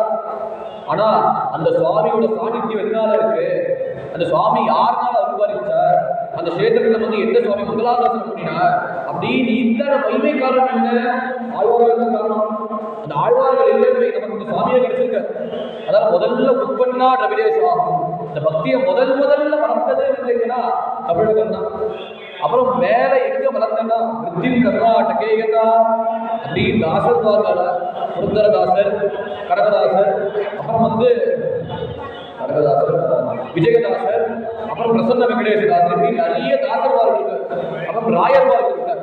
இப்படின்னு 2 பேர் வந்து அவன் பக்தியை வளர்த்ததுனால, விஷ்ணு பக்தியை வளர்த்ததுனால விருத்தின் கர்நாடகேகதா கர்நாடகத்தில் கொஞ்சம் வளர்ந்துருக்கு. அப்புறம் கொச்சின் மகாராஷ்டிரே, அப்புறம் இன்னும் கொஞ்சம் மேல போனா மகாராஷ்டிரத்தில் வந்து கொஞ்சம் வளர்ந்தேன். இந்த மகாராஷ்டிரத்தில் யார் வளர்த்து விட்டாருன்னா வார்க்கரி சம்பிரதாயம் வளர்த்து விட்டார். ஏகநாதர், நாமதேவர், துகாராம் போன்ற சாதுக்கள் வந்து அபங்கங்களை பாடி சுவாமியை பற்றி நிறைய அபங்கங்களை பாடி வந்து நிறைய கீர்த்தனங்களை கொடுத்து அந்த சுவாமியோட சாநித்தியத்தை வளர்த்தார். கொச்சின் கொச்சின் மகாராஷ்டிரே குஜரே ஜீனதான்கா. அப்புறம் கடைசியில் குஜராத்துக்கு வந்தேன். குஜராத்தில் வந்ததுக்கு அப்புறம் தான் எனக்கு வயசேற்றப்படும். அப்பதான் வந்து என்னன்னா அங்க வந்து பக்தி ரொம்ப கம்மியா இருந்துச்சு. பின்னாடிதான் வந்து பக்தி ஜாஸ்தியாச்சு. ஏன்னா சப்தாகம் நடக்கிற 2 இடத்துல தான் வந்து பிரசித்தம். ஒன்று என்னன்னா வந்து குஜராத்தில் நிறைய நடக்கும். அப்புறம் இன்னொன்று வந்து பக்கத்துல கேரளத்தில் நடக்கும். இந்த 2துலதான் வந்து சப்தாகம் வந்து ஜாஸ்தி நடக்கும். அதாவது குஜராத்தில் வந்து காலக்கிரமேண வந்து நிறைய பக்தர்கள் வந்ததுனால வந்து பக்தி வந்து முதுமை ஸ்தானத்தில் அடைஞ்சார். வயோதிகரா போயிட்டாங்க. அப்படி இத்தனையும் நடந்ததுக்கு அப்புறம் ஞானம் அப்புறம் வந்து எங்க வழி அப்படின்னு தேடச்சே பார்த்தா பரிச்சையில பிருந்தாவனத்துல கால் வச்சாங்க. அந்த பிருந்தாவனம் பிராபிய நவீனேவ ஸ்வரூபிணி ஜாதா யுவதி சம்யக்கு ரேஷ்ட ரூபாத் சாம்பிரதம். அப்படி பிருந்தாவனத்துல எப்போ பிரவேசம் பண்ணணும், பிரவேசம் பண்ண மாத்திரத்துல அப்போதான் வந்து இளமைய பருவத்தை அடைஞ்சிட்டேன். ஆனா சுற்றி குழந்தைகளும் அடையணுமே, அவர்கள் வந்து எல்லா வயோதிகர்களா போயிட்டாங்க. அதனால அந்த சங்கடம் தான் கஷ்டமா இருக்கு எனக்கு. அப்பதான் ஒரு புத்துணர்ச்சி வந்து பிருந்தாவனத்துல வந்த உடனே அந்த பிருந்தாவனத்துல என்ன சாணித்தியம் இருக்குன்னு தெரியல. ஏன்னா பகவான் வந்து நீராடி நட்சத்திரம், பகவான் வந்து துள்ளி விளையாடி நட்சத்திரம், கண்ணபிரான் விளையாடி நட்சத்திரம். அந்த பிருந்தாவனத்துல வந்த உடனேயே எனக்கு அப்படியே வந்து ஒரு இளமை வந்தது, ஒரு புத்துணர்ச்சி வந்தது. ஆனா என் குழந்தைகளை வந்து எழுப்பி விடலமே அப்படின்னு வினம்பரையா கேட்ட உடனே நாரதர் பார்த்தார். அது பார்த்த உடனே சொல்ற பிருந்தாவன சந்தியோகான் புரஸ்தும் தருணீனமா தட்யம் பிருந்தாவனம் தேன பக்தி நிறுத்தி ஏற்றச்ச அப்படின்னு பிருந்தாவனத்தை கொள்றாரு. இந்த பிருந்தாவனம் எப்பேற்பட்ட பெருமைனா இங்க பகவானோட சாநித்தியம் இருக்கு. ஏன்னா ராத்திரி வேலையில வந்து பகவான் வந்து இன்னைக்கும் கோபிகளோட சேர்ந்து ராசக்கிரீடை பண்ணிட்டு இருக்காரு. இன்னைக்கும் கோபிகளோட சேர்ந்து பகவான் லீலை பண்ணிட்டு இருக்காரு. ஏன்னா அது யாருக்கு தெரியுமா? யோகிகளுக்கு தான் தெரியும். நம்ம மாதிரி ஆளுக்கெல்லாம் தெரிஞ்சா நமக்கு பித்து பிடிச்சிடும். அதனால வந்து ராத்திரி வேலையில பிருந்தாவனம் போகக்கூடாது அப்படின்னு நம்ம தர்மத்தை சொல்றாங்க. அந்த மகாத்மியத்துல படி இருக்கு. அப்படி பிருந்தாவனத்துல எப்போ ஒருத்தர் வந்தாரோ அதுலேருந்தே வந்து அந்த பக்தி நிறைய இருக்கு. ஏன்னா அங்க இருக்கிற டோகாவாலும் சரி, அங்க இருக்கிற வந்து ஒரு முடிவெற்றவனும் சரி, அங்க இருக்கிற டீக்காரனும் சரி, யாராவது ஒரு பக்தனை பார்த்தா ராதே ராதே ராதே ராதே கை தூக்கி காட்டுவாங்க. ஏன்னா அந்த பக்தி நடமாடுறது. ஏன்னா சுவாமியோட எப்பொழுதுமே சேர்ந்திருக்கு நப்பினை ராதை வந்து கூட இருக்கிறதுனால அந்த ராதாதேவியோட சாநித்தியம்னால அந்த பக்தி நிறைய இருக்கு. பிருந்தாவனம் கன்யாம் நிர்யாமணி பிருந்தாவனம் தேவ பக்தி நிறுத்தி எத்திரச்ச. ஏன்னா பகவானோட சாநித்தியம் இருக்கு. அந்த சாநித்தியத்தினால வந்து இப்பேற்பட்ட நல்ல அடைஞ்ச. அதுவும் கோரமான கலிவத்தினால அவங்க 2 பசங்க வந்து அப்படியே வயோதிகர்களா போயிட்டாங்க. அதனால என்ன உபாயம் பண்றது ஆலோசனை பண்றச்சு அசரீரி வாக்கு வந்தது. தட்சணமா அசரீரி வாக்கு வந்த உடனே இவர் ஏதாவது ஒரு பெரிய காரியம் பண்ணணும். அந்த பெரிய சத்காரியத்தினாலதான் 2 பேரும் எழுப்ப முடியும். அப்படி சாமானியமா எழுப்ப முடியாது, சத்காரியத்தால எழுப்ப முடியும் அப்படின்னு சொன்ன உடனே என்ன பண்றது போய் கேட்கிறார். அப்படின்னு கேட்க போறச்சு அப்படி வெளில போய் பார்த்தா நிறைய சாதுக்கள் இருக்கா. சாதுக்கள்கிட்ட வந்து சஞ்சயம் தீரணுமே அப்படின்னு போய் அவர்கிட்ட விளம்பரையா கேட்கறச்சு ஸ்ரத்தையா கேட்டான். கேட்டு வந்து 2 பேர் வந்து அம்மா வந்து ரொம்ப முதுமையா இருக்கா, அம்மா வந்து இளமையா இருக்கா, 2 பசங்களும் வந்து வயோதிகர்களா இருக்கா அப்படி கேட்ட உடனே எல்லாருக்கும் தூக்கி வாரி போட்டுருச்சு. உலகத்துக்கு வந்து விபரீதமா இருக்கு நீங்க சொன்னது. அதனால வந்து இதுக்கு ஏதாவது பரிகாரம் நீங்க கொஞ்சம் சொல்றீங்களா அப்படின்னு கேட்ட உடனே பரிகாரமா நாங்க சொல்றதா? நீங்களே பரம ஞானி ஆச்சு, பரம விஷ்ணு பக்தர் நீங்களே ஆச்சு, நீங்க சொல்லலாமே, நீங்க எதுக்கு எங்கிட்ட வந்து கேட்கிறேன் அப்படின்னு கேட்ட உடனே எல்லாரும் தலைவருக்கு ஓடி போயிட்டாங்க. அப்புறம் யாரை கேட்கறதுன்னு தெரியாம ரொம்ப தூரத்துக்கு போய் பத்ரிகாசிரமத்துக்கு போய் தபஸ் பண்ண போனார். தபஸ் பண்ணணும், ஏதாவது அசரீர்வாதம் வந்து உபதேசம் பண்ணிட்டாலே நல்லது செஞ்சாதான் இவாளை வந்து எப்பயாவது கரையேற்ற முடியும் அப்படின்னு விஷயத்தை தெரிஞ்ச உடனேயே அந்த சமயத்துல வந்து பார்த்தா தற்செயல சனகாரிகள் வந்தார். அப்புறம் நாரதரை பார்த்து கேட்டார். நாரதர் பார்க்கச்சு அந்த மனசும் எப்படி இருந்ததுன்னா வந்து கடம் பிரம்மன் தீனமுகா உதச்சிந்தா அக்ரோமான பரிதம் கதேகிற உதச்ச ஆகமனந்தவ இதானி சுஞ்சித் கோசி கதவித்தோ விதாஜனா அவேதம் பிரசன்னஸ்ய யோசித்தம் பதகாரணம். நீ உங்களை பார்த்தா என்னமோ தேஜஸ் குறைஞ்சாம இருக்கு, ஏப்பா உன் முகம் ஆடிட்டு என்னாச்சுப்பா, ஏதாவது மன கஷ்டமா, ஏதாவது சங்கடமா அப்படின்னு கேட்குறாரு. அதை கேட்கறதுக்கு இவருக்கு ஆறுதலாக இருக்கு. அதனால என்ன சொல்றதுன்னு தெரியல. அதனால மனசோ பார்த்தா ஒண்ணுமே இல்லாத மாதிரி இருக்கு, சுண்ணு சித்தனா இருக்கேப்பா, இது என்னப்பா சங்கடம் அப்படின்னு கேட்டேன். கேட்ட உடனே ஆதமரிசி சொல்றாரு, தான் நடந்த விஷயத்த சொல்றாரு. இத்தனை கஷேத்திரங்கள் சஞ்சாரம் பண்ணினேன், இத்தனை தீர்த்த யாத்திரை பண்ணினேன். அந்த தீர்த்த யாத்திரை பண்ண பிரயோஜனம் என்ன ஆயிடுச்சுன்னா, யாருமே பக்தியோடய சுவாமி ஆராதனை பண்ணல. அங்க சுவாமியோட சாநித்தியம் சுத்தமா இல்லை, சுவாமியோட இருப்பிடம் இல்லை. அங்க சுவாமியோட விக்கிரகம் மட்டும்தான் இருக்கே தவிர அந்த சுவாமி அனுபவிக்கிற ஒரு பக்தன் எவனும் இல்லை. அப்படி சுவாமியை பத்தி எவனும் ஒரு பையனும் ஸ்தோத்திரமும் சொல்ல. அப்புறம் வெளியே லோகத்துல பார்த்தா பகவானை பத்தி பேசுவா, நான் நாம சங்கீர்த்தனம் பண்ணுவான்னு பார்த்தா எவனும் நாம சங்கீர்த்தனம் சொல்றது இல்லை. கஷ்டம் தான் போய் சுவாமிகிட்ட போய் கதறது தான் இருக்கு. அப்புறம் நிறைய பேர் என்ன பண்றான்னா, அவன் சுவாமி விஷயத்த பேசுறதுல அங்க போய் தன்னோட பர்சனல் கதையை பேசிட்டு இருக்கான். இப்படின்னு ஜனங்க விபரீதமா இருக்கிற அவன் சுவாமிகிட்டே விளங்குறான். அப்புறம் நான் ஒரு இளம்பெண்ணை பார்த்த பிருந்தாவனத்துல அவ்வளோ கண்ணு கண்ணீரமா இருக்கா. ஆனா அவங்களோட பசங்களோ பார்த்தா 2 பேருமே வயோதிகர்களா இருக்காங்க. எழுப்பணும் முயற்சி பண்ணணும், என்னோட சகாயத்தை எப்படியோ கேட்டா. அப்போ அதோ அசரீர்வாதம் வேற ஒன்று சொல்லிடுச்சு, நல்லது பண்ணாதான் அவளை எழுப்ப முடியும்னு சொன்ன உடனே எனக்கு என்ன மனசு தோணும், என்ன சாஸ்திரம் தெரிஞ்சதோ அது அத்தனையும் நான் சொன்னேன். நான் ஞானமே வைராக்கியமே எழுதுன்னு சொன்னா அதுக்கு எழுதுகளாவா. அப்புறம் வேதத்தை அத்தியனம் பண்ணேன், 4 வேதத்தை அத்தியனம் பண்ணேன். அதுக்கும் அந்த 2 பசங்க 1 மினிட் எழுந்தா கப்புனு தூங்கிட்டான். அப்புறம் இன்னொன்று உபனிஷத்து வேற பாராயணம் பண்ணேன். 108 உபனிஷத்துல முக்கியமான 108 உபனிஷத்துல 10 உபனிஷத்தையும் நான் பாராயணம் பண்ணினேன். அதுக்கும் அவன் எழுதுக்கல. அப்புறம் உபனிஷத்துக்கும் சாரமான பகவத்கீதை, பகவான் சொன்ன கீதை, அந்த கீதையை 200 ஸ்லோகம் காதுக்கு கேட்கும்படியா நான் அதுக்கு சொல்ல வேற சொன்னேன். அவன் 2 நிமிஷம் கொஞ்சம் எழுக்கமா பட்டுன்னு தூங்கிட்டான். எதை சொல்லி அவன் முடிச்சுக்கவும் இல்லை. ஏன்னா இது என்ன காட்டுறாருன்னா, வேதம் ஒன்று குறைச்சல் நான் சொல்றேன். நான் வேதம் ஏன்னா பகவானே சொல்லியிருக்கேன், வேதோ நாராயண சாட்சா ஸ்வயம்பூ விசிஷ்ணுங்க. ஏன்னா பகவானோட அம்சமே வேதம் தான். ஏன்னா சப்த பிரம்மம்னு வேதத்துக்கு பேர். ஏன்னா பகவானோட குணங்களை சப்தத்துல சொல்லப்பட்டது. அதனால வேதத்தை எது முக்கியத்துவம்னா, நீ ஸ்வரம் தான் முக்கியம்.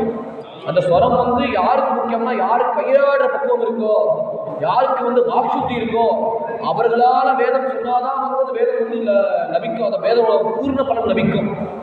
அந்த வேதத்தை நிறைய பேரால சொல்ல முடியாது. அந்த வேதம் நிறைய பேர் சொல்ல முடியாதனாலதான் வேதத்துக்கு சாரமான கீதை இருக்கு. அதாவது வேதத்துக்கோட ஈக்குவல் ஸ்டேட்டஸ் யாருக்குன்னா பகவத்கீதைக்குலாம் உண்டு. ஏன்னா பகவானோட வாக்கிலே வந்ததுனால கீதையோட மகிமை பெருசு. அதையும் நிறைய பேரால ஏன் புரிஞ்சிக்க முடியாதுன்னா, ஏன்னா நிறைய யோகங்கள் சுவாமி சொல்லியிருக்காரு. வேதத்துல என்ன சொல்லியிருக்கோ, சொல்லப்பட்ட ஞான காட்டமோ அதுக்கு எக்ஸாக்ட் பகவத்கீதையில இருக்கு. அது கேட்கிற ஜனங்களுக்கோ அந்த பக்குவம் இல்லை. ஏன்னா அதை கேட்டா ஜனங்கள் பண்றாரு, தப்பா அர்த்தம் போறது. தனக்கு தோண்டினா அர்த்தம் அப்படின்னு சார்த்தகமா அவங்க அர்த்தம் சொல்லிட்டே போறாங்க. அதனால ஜனங்களுக்கு அந்த இன்ட்ரெஸ்ட் வரமாட்டேங்கிறது. ஜனங்களுக்கு அதை கேட்கணும் அந்த ஆர்வம் வரமாட்டேங்குது. அதை காட்டுறதுக்கு தான் ஞான வைராக்கியத்தை 2 பேருமே வயோதிகளாக காட்டினாங்க. ஏன்னா அவங்க கேட்டாலே ஒரேடியா தூக்கம் வருது. அதனாலதான் 2 பேருமே வயோதிகளாக காட்டினாங்க. அதை காட்டி எப்படி பண்ணணும்னு எழுதணும் தெரியல.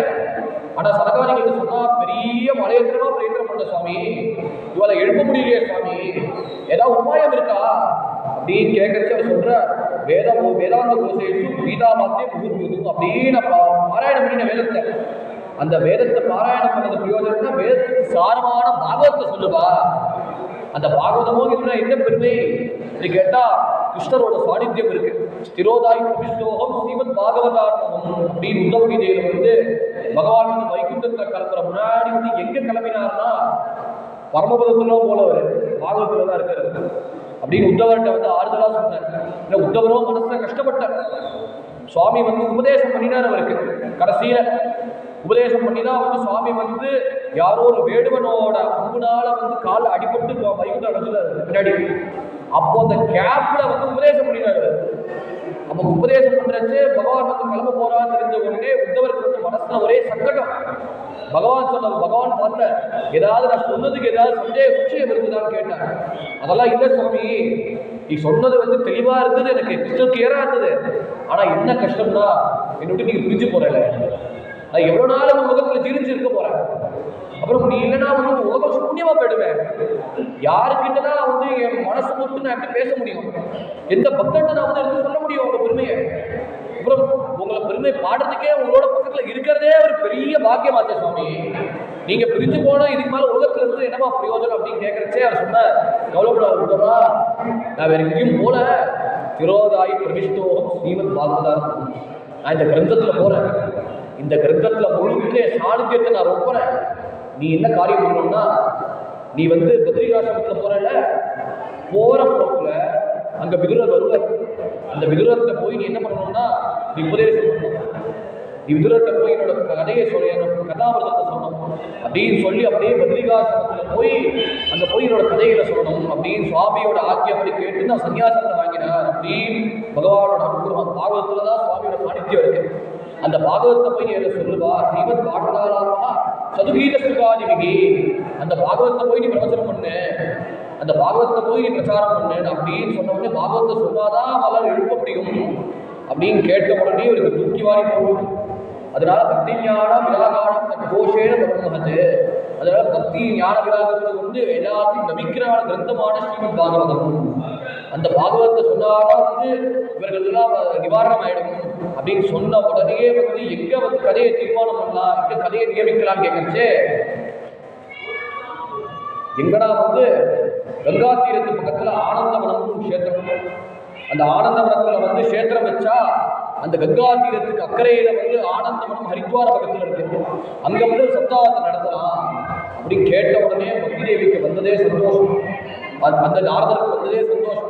அப்புறம் வந்தவர்கள் யாருன்னா வந்து பெரிய பெரிய மகான்கள், பிருகுர் வசிஷ்டா, சவணஸ்ய கௌதமஹ, வேதாதிதிஹி தேவர தேவராதைஹி, ராமசப்ததா, ராதிசுதஸ்தசாகலோ, மிருகண்டபுத்திரஹ, அத்ரி பிப்புலாதா, யோகேஸ்வரோ, வியாசபரா சர்வச்ச, ಛಾಯಾಸುಬೋಧ್ಯಾತರಿದುರ್முಖ್ಯಾः, ಸರ್ವೇ ಪ್ರತಿನಿಗಣಾ ಸಹಸ್ರಪುತ್ರಶ್ಯಾः, சஸ்திரீபீரதி பிரளயேன யுக்தாः. இப்படின்னு எல்லாரும் வந்திருக்காங்க. யார் வந்திருக்காருன்னா பிருகு மகரிஷி வந்திருக்காரு, முக்கியமா வசிஷ்டர் வந்தார், அப்புறம் வந்து சவண மகரிஷி வந்தார், கௌதமர் வந்தார், அப்புறம் வந்து தேவலர் வந்திருந்தார், அப்புறம் அந்நிய மகரிஷிகள் எல்லாரும் வந்து சபை கூட்டி இருக்கு. எல்லாரும் வந்து கேட்கிற பாகவதத்தை. ஆனா அந்த சமயத்துல நல்லதாக வந்து பக்தி தேவி வந்தா, ஞான வைராக்கியம் வந்தா, 3 பேர் வந்து எங்க இடம்னு தெரியல அவருக்கு. ஒரே கூட்டமா இருக்கே, இடம் இருந்தாலே வந்து உட்கார முடியும், உட்காந்து கதையை கேட்க முடியும். அப்படின்னு பார்க்கறத சுத்தி பார்த்தா இடமும் இல்லை. அதனால சனகாதிகள் சொன்னா, நீங்க எல்லாருக்குள்ளேயும் அந்தர்வாகினி அந்தர்கதமாகிரு அப்படின்னு சொன்ன உடனே என்ன புரிஞ்சதுன்னா, யாரு பாகவதம் கேட்கிறார்களோ அவர்களுக்கு பக்தி ஞான வைராக்கியம் காணா லபிக்கும். அதனால பாகவத மகிமையை சொல்லிட்டேன். அது சொன்னது அடுத்ததாக என்னன்னா வந்து கதை ஆரம்பிக்கிறது. அந்த கதை வந்து பாகவதத்தோட மகிமையை சொல்ற. முதல்ல பாகவதத்தால வந்து பக்தி ஞான வைராக்கியம் லபிக்கும் அப்படின்னு முதல் பாதையை சொன்னேன். இப்ப 2வது பாதை என்ன சொல்றேன்னா, அந்த கதை, அந்த கதையில வந்து ஒரு பிராமணன் இருந்தார்.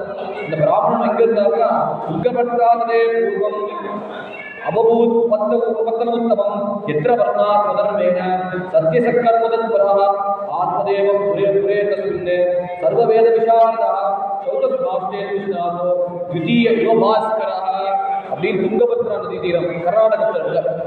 அங்க வந்து எல்லாருமே அவர்கள் தர்மத்துல வந்து சமிருத்தியோடு இருக்க. ஏன்னா பகவானே சொல்லியிருக்கார், சொகர்மனா தமக்கு சித்தி பிந்தரி மாணவாக அப்படின்னு பகவான் கீதையில என்ன சொல்றாருன்னா, அவ தர்மத்தை வந்து கடைபிடிக்கணும். அவ தர்மத்தை கடைபிடிச்சா வந்துட்டாங்கன்னா அவ என்ன மதத்துல வேணா இருக்கட்டும், அவ என்ன வர்ணாசிரம தர்மத்துல வேணா இருக்கட்டும், அது சுவாமிக்கு ஒரு லட்சியமே கிடையாது. சுவாமிக்கு என்ன லட்சியம்னா வந்து பக்தி தான் லட்சியம். இப்ப சொல்றேன், பக்தி தான் லட்சியம். அந்த பக்தியாலதான் வந்து இதை புரிந்து கொள்ள முடியும். அந்த பக்தியோட வந்து அவ கர்மா ஒரு பக்கத்தை வந்து பகவானை வந்து ஆராதனை பண்றாரு, இன்னொரு பக்கத்தை வந்து அவ வேலையை செஞ்சா அந்த வேலை வந்து யோகமா போயிடும். அந்த வேலை எப்போ யோகமா போச்சுன்னா அதுவே வந்து சுவாமிக்கு வந்து உனக்கு மார்க்கமா ஆயிடும். அப்படி அப்படின்னு அந்த பக்தியை வந்து செய்ய செய்ய செய்ய கூட வேலையும் செய்யறச்சே அவ வந்து தன்னை மட்டும் பவித்திரம் பண்ண மாட்டா, தனக்கு அண்டின குடும்பத்தையும் பவித்திரம் பண்ணுவா. அந்த குடும்பத்தை காட்டிலும் அந்த குடும்பத்தோட மதத்தையும் அந்த ஜாதியும் உலகத்தை எல்லாரையும் பவித்திரம் பண்ணுவா. சங்கரங்களா நமக்கு பெற்ற சித்தி மிகரி மாணவாக அந்த ஜாதியை மாத்திரம் விட லோகத்தையும் பவித்திரம் பண்ணிடுவா அவளோட தர்மத்தினாலேயே. அப்படி எல்லாருமே அவ தர்மத்துல இருந்தா, ஸ்ரத்தையா இருந்தா. அதுல ஸ்ரத்தையா இருக்கிற வைதிகர் யாருன்னா பேர் ஆத்மதேவர்னு பேர். அங்க வந்து சர்வவேத விசாரணை எல்லா வேதத்தையும் தெரிஞ்சவரா இருக்கார் அவர். சௌதஸ்மாஷ்டேத்விதீய வாசகரா அவர் கர்ம காண்டத்துல ரத்தி இருக்கிறவரா இருக்கார். உபாசனம் போன்ற நிறைய வைதிகமான விஷயத்துல வந்து இன்ட்ரெஸ்ட் இருக்கிறவரா இருக்கார். அப்புறம் படிக்கவும் தான் வேத பாராயணத்துக்கே கிளம்புவரா இருந்தார். அந்த வேத பாராயணத்தை கிளம்புறவரா வந்து ஒரு ஞானியா இருக்கிறவே. ஏன்னா வேதத்தெல்லாம் படிக்கிறாரு, வேற எந்த எஜுகேஷனும் படிக்கலையோ, வேற எந்த படிப்பும் படிக்கல. ஏன்னா இப்போ இருக்கிற படிப்பு எப்படி இருக்குன்னா பணத்தை சம்பாதிக்கணும், அப்புறம் ஒரு உலகத்தில் வாழணும் அப்படின்னு ஒரே ப்ரெஷராக இருக்குது. அப்புறம் ஒரே வந்து கருத்து இருக்கிற மாதிரி இருக்குது. ஏன்னா இது பண்ணலைன்னா உலகம் மதிக்க மாட்டான். அப்படி லோக தர்மத்துக்கே ஒரு மனுஷன் வாழ்ந்துட்டு இருக்காங்க. ஏன்னா ஒரு ரெகக்னிஷன் சீக் பண்ணணும், அப்புறம் அவள் இன்னொருத்தர பொறுத்தையாரோட வாயை போடணும், அதுக்காகவே பிரார்த்தனை பண்ணுறது படிப்பாரு. ஆனால் இவரும் எப்படி இருக்காருன்னா வேதத்தை படிச்சிருக்காரு. ஆனால் இவர் வேதத்தை படிக்கிறது என்ன ஆச்சரியம்னா சுவாமி பக்கத்தில் மனசு போகுவான்னு பார்த்தா எனக்கு ஏதாவது ஆசை தீருமா, ஏதாவது சம்பாவனை வருமா அப்படின்னு ஒரு மனசோட அவர் வந்து பண்ணிடுறாரு. வேலையை செய்கிறார், சத்தையா செய்கிறார். ஆனால் செய்கிற கோணம் வந்து தவறாக இருக்கிறது. அப்படி திடீர வாசகனா பார்க்க தேஜஸ்வியா இருக்கார் அவர். ஆனால் அவருக்கு வந்து பிக்ஷுகோ வித்தவா லோகே தத்பிரியா துந்துரி சுமிதா அப்படின்னு பிக்ஷுகோ வித்தவா லோகே அப்படின்னு வந்த யாச்சகர்களை வந்து கருசமா கம்மியா கொடுப்பாரு அவர். ஆனா அதுக்கு சகாயம் பண்றதுக்கு வந்து ஒரு பக்தி இருக்கு. அவருக்கு பேர் துந்துலின்னு பேர். அந்த துந்துலியோ வந்து என்ன சாமர்த்தியம்னா வந்து சூராச நிறுத்தியேஷு கிருமணா கலகப்பிரியா, வீட்டு வேலை செய்யறதுல வந்து கட்டிக்காரி, ஆனா சண்டை போடுறதுலையும் மகா கட்டிக்காரி அவர். இப்படி ரெண்டுத்திலையும் வந்து எக்ஸ்பர்ட்டா அவங்க இருக்கா. ஆனா போய் பேசினாலுமே நான் தர்மம் செய்யறேன்னு இவர் வந்து கிளம்பினாலுமே இந்த செய்யற கொஞ்சம் தர்மத்தையும் வந்து அதையும் முடியாதுன்னு சொல்ற ஒரு பத்னி, அதையும் வந்து புறக்கணிக்கிற ஒரு பத்னி. ஆனா இவரோ எதுக்கு தர்மம் பண்றாருன்னா என் கோரிக்கை எப்படியா தீரணுமே, என் ஆசை தீரணுமே, அதுக்காக வந்து அந்த சமயத்துல செலவு பண்ணுவார். ஆனா மற்ற நேரத்துல யாச்சகம் பண்ணா கொஞ்சம் கம்மியா கொடுத்துட்டு போயிடுவாரு. அப்படியே இவர் வந்து பண்றாரு தர்மத்தை. ஆனா மனசுல என்ன ஆசைனா ஒரு புத்திர சந்ததி வேணுமே, பையன் வேணுமே அப்படின்னு ஆசைப்படுறாரு. ஆனா அடிக்கடி இவரும் என்ன பண்றாரோ ஊர்லயே இருக்க மாட்டார். தடுப்பியும் தான் வேத பாராயணத்துக்கே ஒரு போயிட்டு இருக்காரு. அங்க இருக்கிற வாழ்க்கை போய் கேட்கிற எல்லா சமர்த்தியும் இருக்குப்பா, எனக்கு பையன் இல்லையப்பா, பையன் இல்லைப்பா, பையன் இல்லைப்பா, பையன் இல்லைன்னா லோகம் என்ன பரிகாசம் பண்ணுமே, பையன் இல்லாம வந்து இவர் எப்படி வாழறான்னு அப்படின்னு பார்த்து லோகமே நிந்திக்குமே, இதனால என்ன பிரயோஜனம் வாழ்ந்து அப்படின்னு வாழ கேட்கிறான். கேட்டா ஏன்னா இவர்களோ சாமானிய மனுஷர்கள் தான், ஏதோ வேதம் தெரியும், அஜீனம் தெரியும், தக்க சம்பாவனை கிடையாது, தக்க பிரசாதம் கிடைக்கிறது, அதோட போதும் அப்படின்னு அவன் பண்றான். ஆனா வந்து அவர்கள் வந்து சரியான நிவாரணம் வந்து சொல்ல தெரியல. அதனால ஒண்ணும் வேண்டாம்பா, எங்களால ஒண்ணும் பண்ண முடியாது, நீ இந்த ஹோமம் பண்ணு, இது பண்ணா புத்திரம் பிறப்பா, இந்த யஜ்யம் பண்ணு இது பிறப்பா அப்படின்னு அவன் வந்து காமிய கர்மாக்களை சொல்லிட்டே போற. இவரும் ஸ்ரத்தையா பண்ற, ஸ்ரத்தையா அதுக்கு விதிக்கு ஏற்ற மாதிரி பண்ற. அதை பண்ண பண்ண பண்ண பண்ண அதுக்கும் லபிக்கல. அப்புறம் என்ன பண்ணணும்னு தெரியாம வேற யாரோ போய் கேட்டா, அவர்கள் வந்து வெறுத்து போய் சொன்னா, என்கிட்ட போய் ஏன்பா கேட்கற, ஏதோ ஆட்கள் இருப்பாளே அவர்களை போய் கேளு, அவர்களால் சரியான உபாயம் சொல்ல முடியும் அப்படின்னு போய் கேட்டார். அப்படின்னு போகச்சே வந்து தற்செயலா வந்து இப்படின்னு வந்து நதியை தாண்டி வர அங்க வரச்சே ஒரு சுவாமியை பார்த்தார். அந்த சுவாமியை பார்க்கச்சே எழுதாப்புல வந்து அதை வந்து அந்த சுவாமியை பார்க்கச்சா என்ன பண்ணாரு, அவருக்கோ தாகம், ரொம்ப தாகம் தயிக்கிறது, ஒரே தாகமா இருக்குன்னு போய் அந்த இருக்கிற ஜலத்தை வந்து நதி ஜலத்தை வந்து பாடம் பண்ணணும்னு போனேன். போய் பாடம் பண்ணதுக்கு அப்புறம் வந்து எழுதாப்புல ஒரு மகாபுருஷனை பார்த்தேன். அந்த துறவியை பார்த்த உடனே காலை வந்து நமஸ்காரம் பண்றேன், சுவாமி நான் பெரிய சங்கடத்தில் இருக்க நமஸ்காரம் பண்றேன் அப்படின்னு பார்த்தேன். இவர் விரும்பி பார்த்தானா மகா தேஜஸ்வியா இருக்காரு, இது முகம் வாடினவை தெரியுது அப்படின்னு கேட்டார். கேட்கச்சு எப்படி கேட்கிறாருன்னா, கதம் புரோதி சிவி பிரத்வம் ராத்தே சிந்தா மலீயசி வதத்வம் சத்வரம் முக்கியம் சொஸ்ய துக்கஸ்ய காரணம். இப்படி முகம் வாடி இருக்கேப்பா, என்னப்பா சங்கடம் உனக்கு, என்ன எதுவும் சங்கடத்துக்கு காரணம், எதுவும் கஷ்டத்துக்கு காரணம் எடுத்து சொல்லுவா அப்படின்னு சொன்ன உடனே சொல்ற, மேல சொல்ற கிம்பிரவீம் விஷேதுக்கம் பூர்வ பாபேன சஞ்சிதம் மதீயாக பூஜா ஸ்தோயம் கபோஷ்டும் உபபுஞ்சதே. சுவாமி, நான் என்ன ஒரு ஜென்மத்துல என்ன பாபம் பண்ணணும் தெரியலையே, என் தலையெடுத்த பாரு சுவாமி, எனக்கு புத்திர சந்ததி இல்ல சுவாமி, இதுக்கு மேல உலகத்துல வாழ்ந்து ஜீவிச்சு என்ன பிரயோஜனம் சுவாமி அப்படின்னு கதற. அப்புறம் வந்து திக்ஜீவிதம் பிரஜாஹீனம், அதனால இந்த வாழ்க்கையே வெறுத்த சுவாமி, விக்கிரகம் பிரஜாமினா, அதனால இந்த வீட்டை நான் ரொம்ப நேரம் கட்டி ஆழ்ந்துட்டு இருக்கேனே, அந்த வீடும் வெறுத்த சுவாமி. அப்புறம் யோமயா திக்தனம் சாணபத்தியம்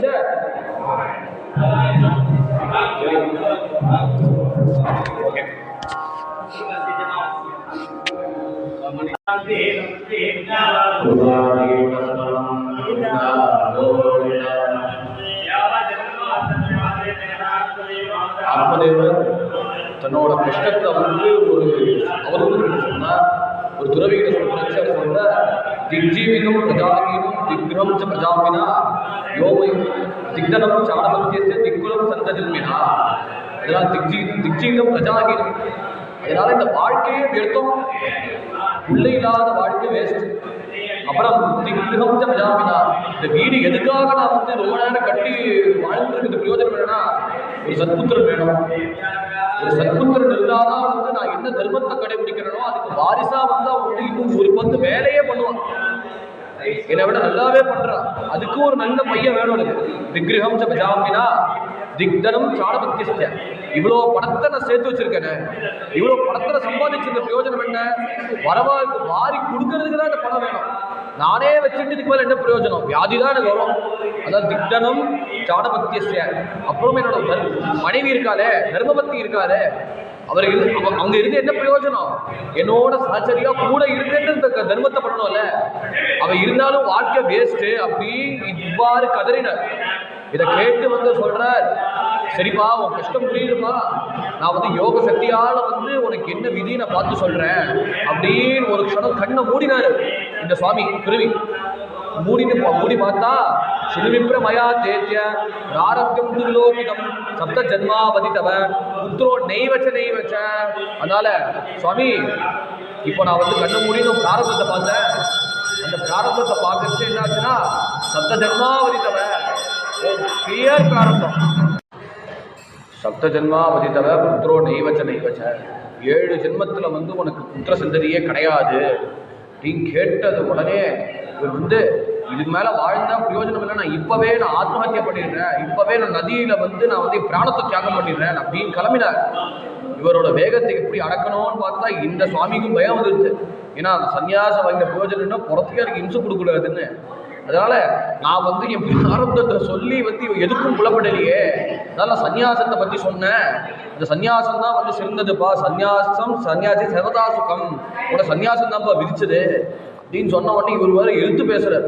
சன்னியாசம் சுஷ்க ஏவகி, சன்னியாசம் ரொம்ப ட்ரைப்பா, அதனால சன்னியாசம் வாங்கி என்ன பிரயோஜனம், எப்போ பார்த்தாலும் ஜபம் பண்ணிட்டு இருக்கணும், எப்போ பார்த்தாலும் சுவாமியை கும்பிடணும், ஒரே வஸ்திரத்தை கட்டிக்கணும், வேற எதுவும் இல்லை அப்படின்னு சன்னியாசத்தை வாங்கி என்ன பிரயோஜனம்.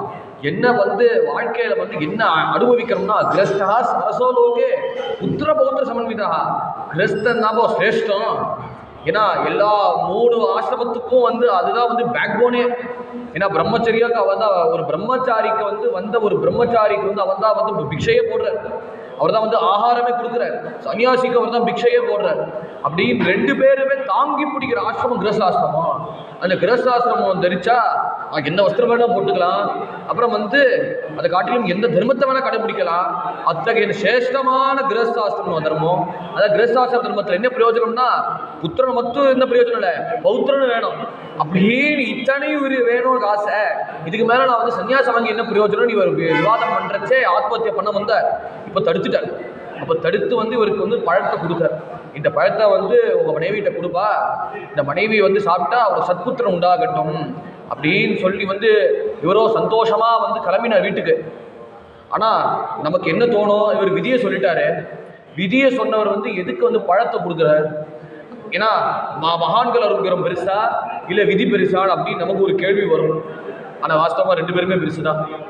ஏன்னா விதி வந்து ஜீவனோட கதியை சொல்லும், ஆனால் ஜீவனோட கதி வந்து அது எப்போ நடக்குமோ அந்த சமயத்தில் நடக்கும். ஆனால் அதை விட பெருசு என்ன, மகான்களோட அனுக்கிறோம்.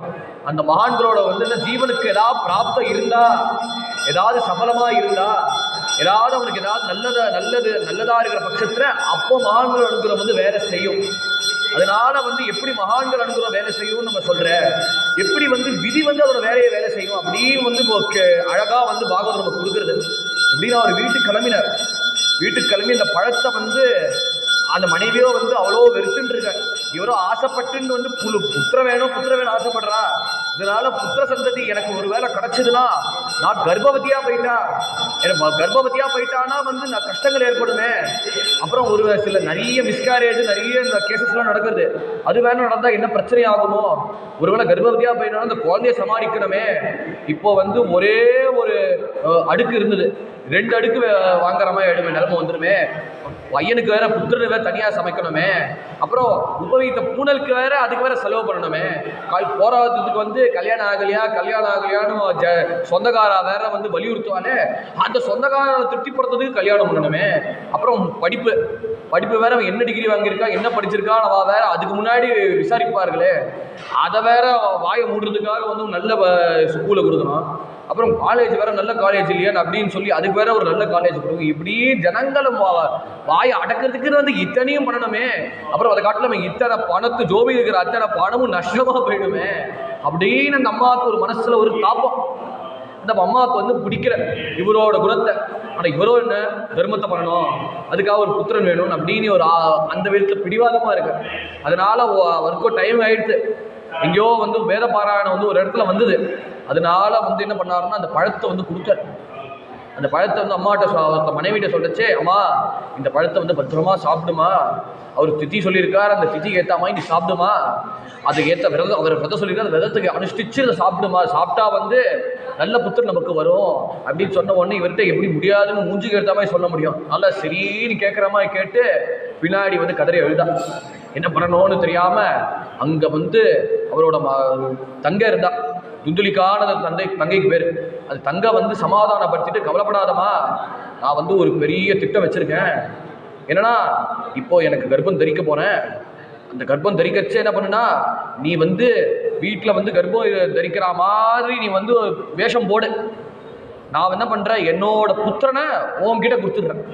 அப்புறம் இந்த பழம் என்ன பண்றது, பழம் ஏமா வச்சுக்கிற, உனக்கு தான் ஆசை இல்லைல்ல, ஏத்தாப்புல மாட்டுக்கொட்டா இருக்கு, அந்த மாட்டுக்கொட்டால போய் பழத்தை தூக்கி போட்டுரு அப்படின்னு சொன்ன உடனே அடுத்த க்ஷணம் தூக்கி போட்டான். தூக்கி போட்ட உடனே அந்த மாடு வந்து பழத்தை சாப்பிட்டுருச்சு. சாப்பிட்ட உடனே அதுவும் கர்ப்பவதி ஆயிடுச்சு. இந்த அம்மாவோட தங்கையும் இந்த கர்ப்பவதி ஆனா, அந்த மாடும் கர்ப்பவதி ஆன, 2 பேருமே உபயமா வந்து கர்ப்பவதி ஆன உடனே இவரோ வந்து கரெக்டா வேத பாராயணம் முடிச்சுட்டு எல்லா காரியமானதுக்கு திருப்பி ஆத்துக்கு வந்து பார்த்தா குழந்தை பிறந்தது. அப்புறம் வந்து அந்த மாடும் குழந்தை பிறந்தது. என்ன விசித்திரம்னா, அந்த மாட்டுக்கு பிறந்த குழந்தை கண்ணுக்குட்டி இல்லை, ஆண் குழந்தை. அந்த ஆண் குழந்தையில காதோ எப்படி இருக்கலாம் வந்து மாடு காது அர்த்தமா இருக்கு. அதனால அதுக்கு கோகர்ணன் காரண பேரா வச்சுட்டாரு. ஆனா இந்த அம்மா வந்து எந்த தங்க குழந்தைய வந்து வளர்க்குறாரோ இவருக்கு துந்துகாரின்னு பேர். 2 பேர் இருந்தார். அப்படி கோகர்ணஹா பண்டிதஹா ஞானி, துந்துகாரி மகா கலஹா அப்படின்னு 2 லட்சணத்தை சொல்றார். 2 பேருமே வந்து ஒரே ஸ்கூல்ல படிச்சார். அதை வந்து விளையாட்டாக சொல்லுவோம். அம்மா வந்து ஒரு பென்சிலை கொடுத்தா இவர் திரும்பி வீட்டுக்கு வரைச்சு 5 பென்சிலோட திரும்பி வருவார். ஏன்னா திருடிண்டு வருவார் அப்படி. ஆனால் கோகர்ணன் எப்படி இருந்தார்னா, வேத சாஸ்திரத்து மேல அவ்வளோ விசுவாசம் வச்சு பகவத் பக்தியோடையே சமத்து குழந்தையா இருந்தார். மகா கெட்டிக்காரனா இருந்தார், எந்த பழக்கம் இல்லாமல் இருந்தார். ஆனால் இவரோ என்னன்னா கர்மால ஸ்ரத்தை இல்லை, ஏதோ உபவீதம் போட்டு தொலைஞ்சாருன்னு போட்டார் பூனல. அப்புறம் வந்து எப்போ பார்த்தாலும் திருட்டுலையும், எப்போ பார்த்தாலும் பொய் பேசுறதுலையும், எப்போ பார்த்தாலும் சூதுலேயே மனசு இருந்தது.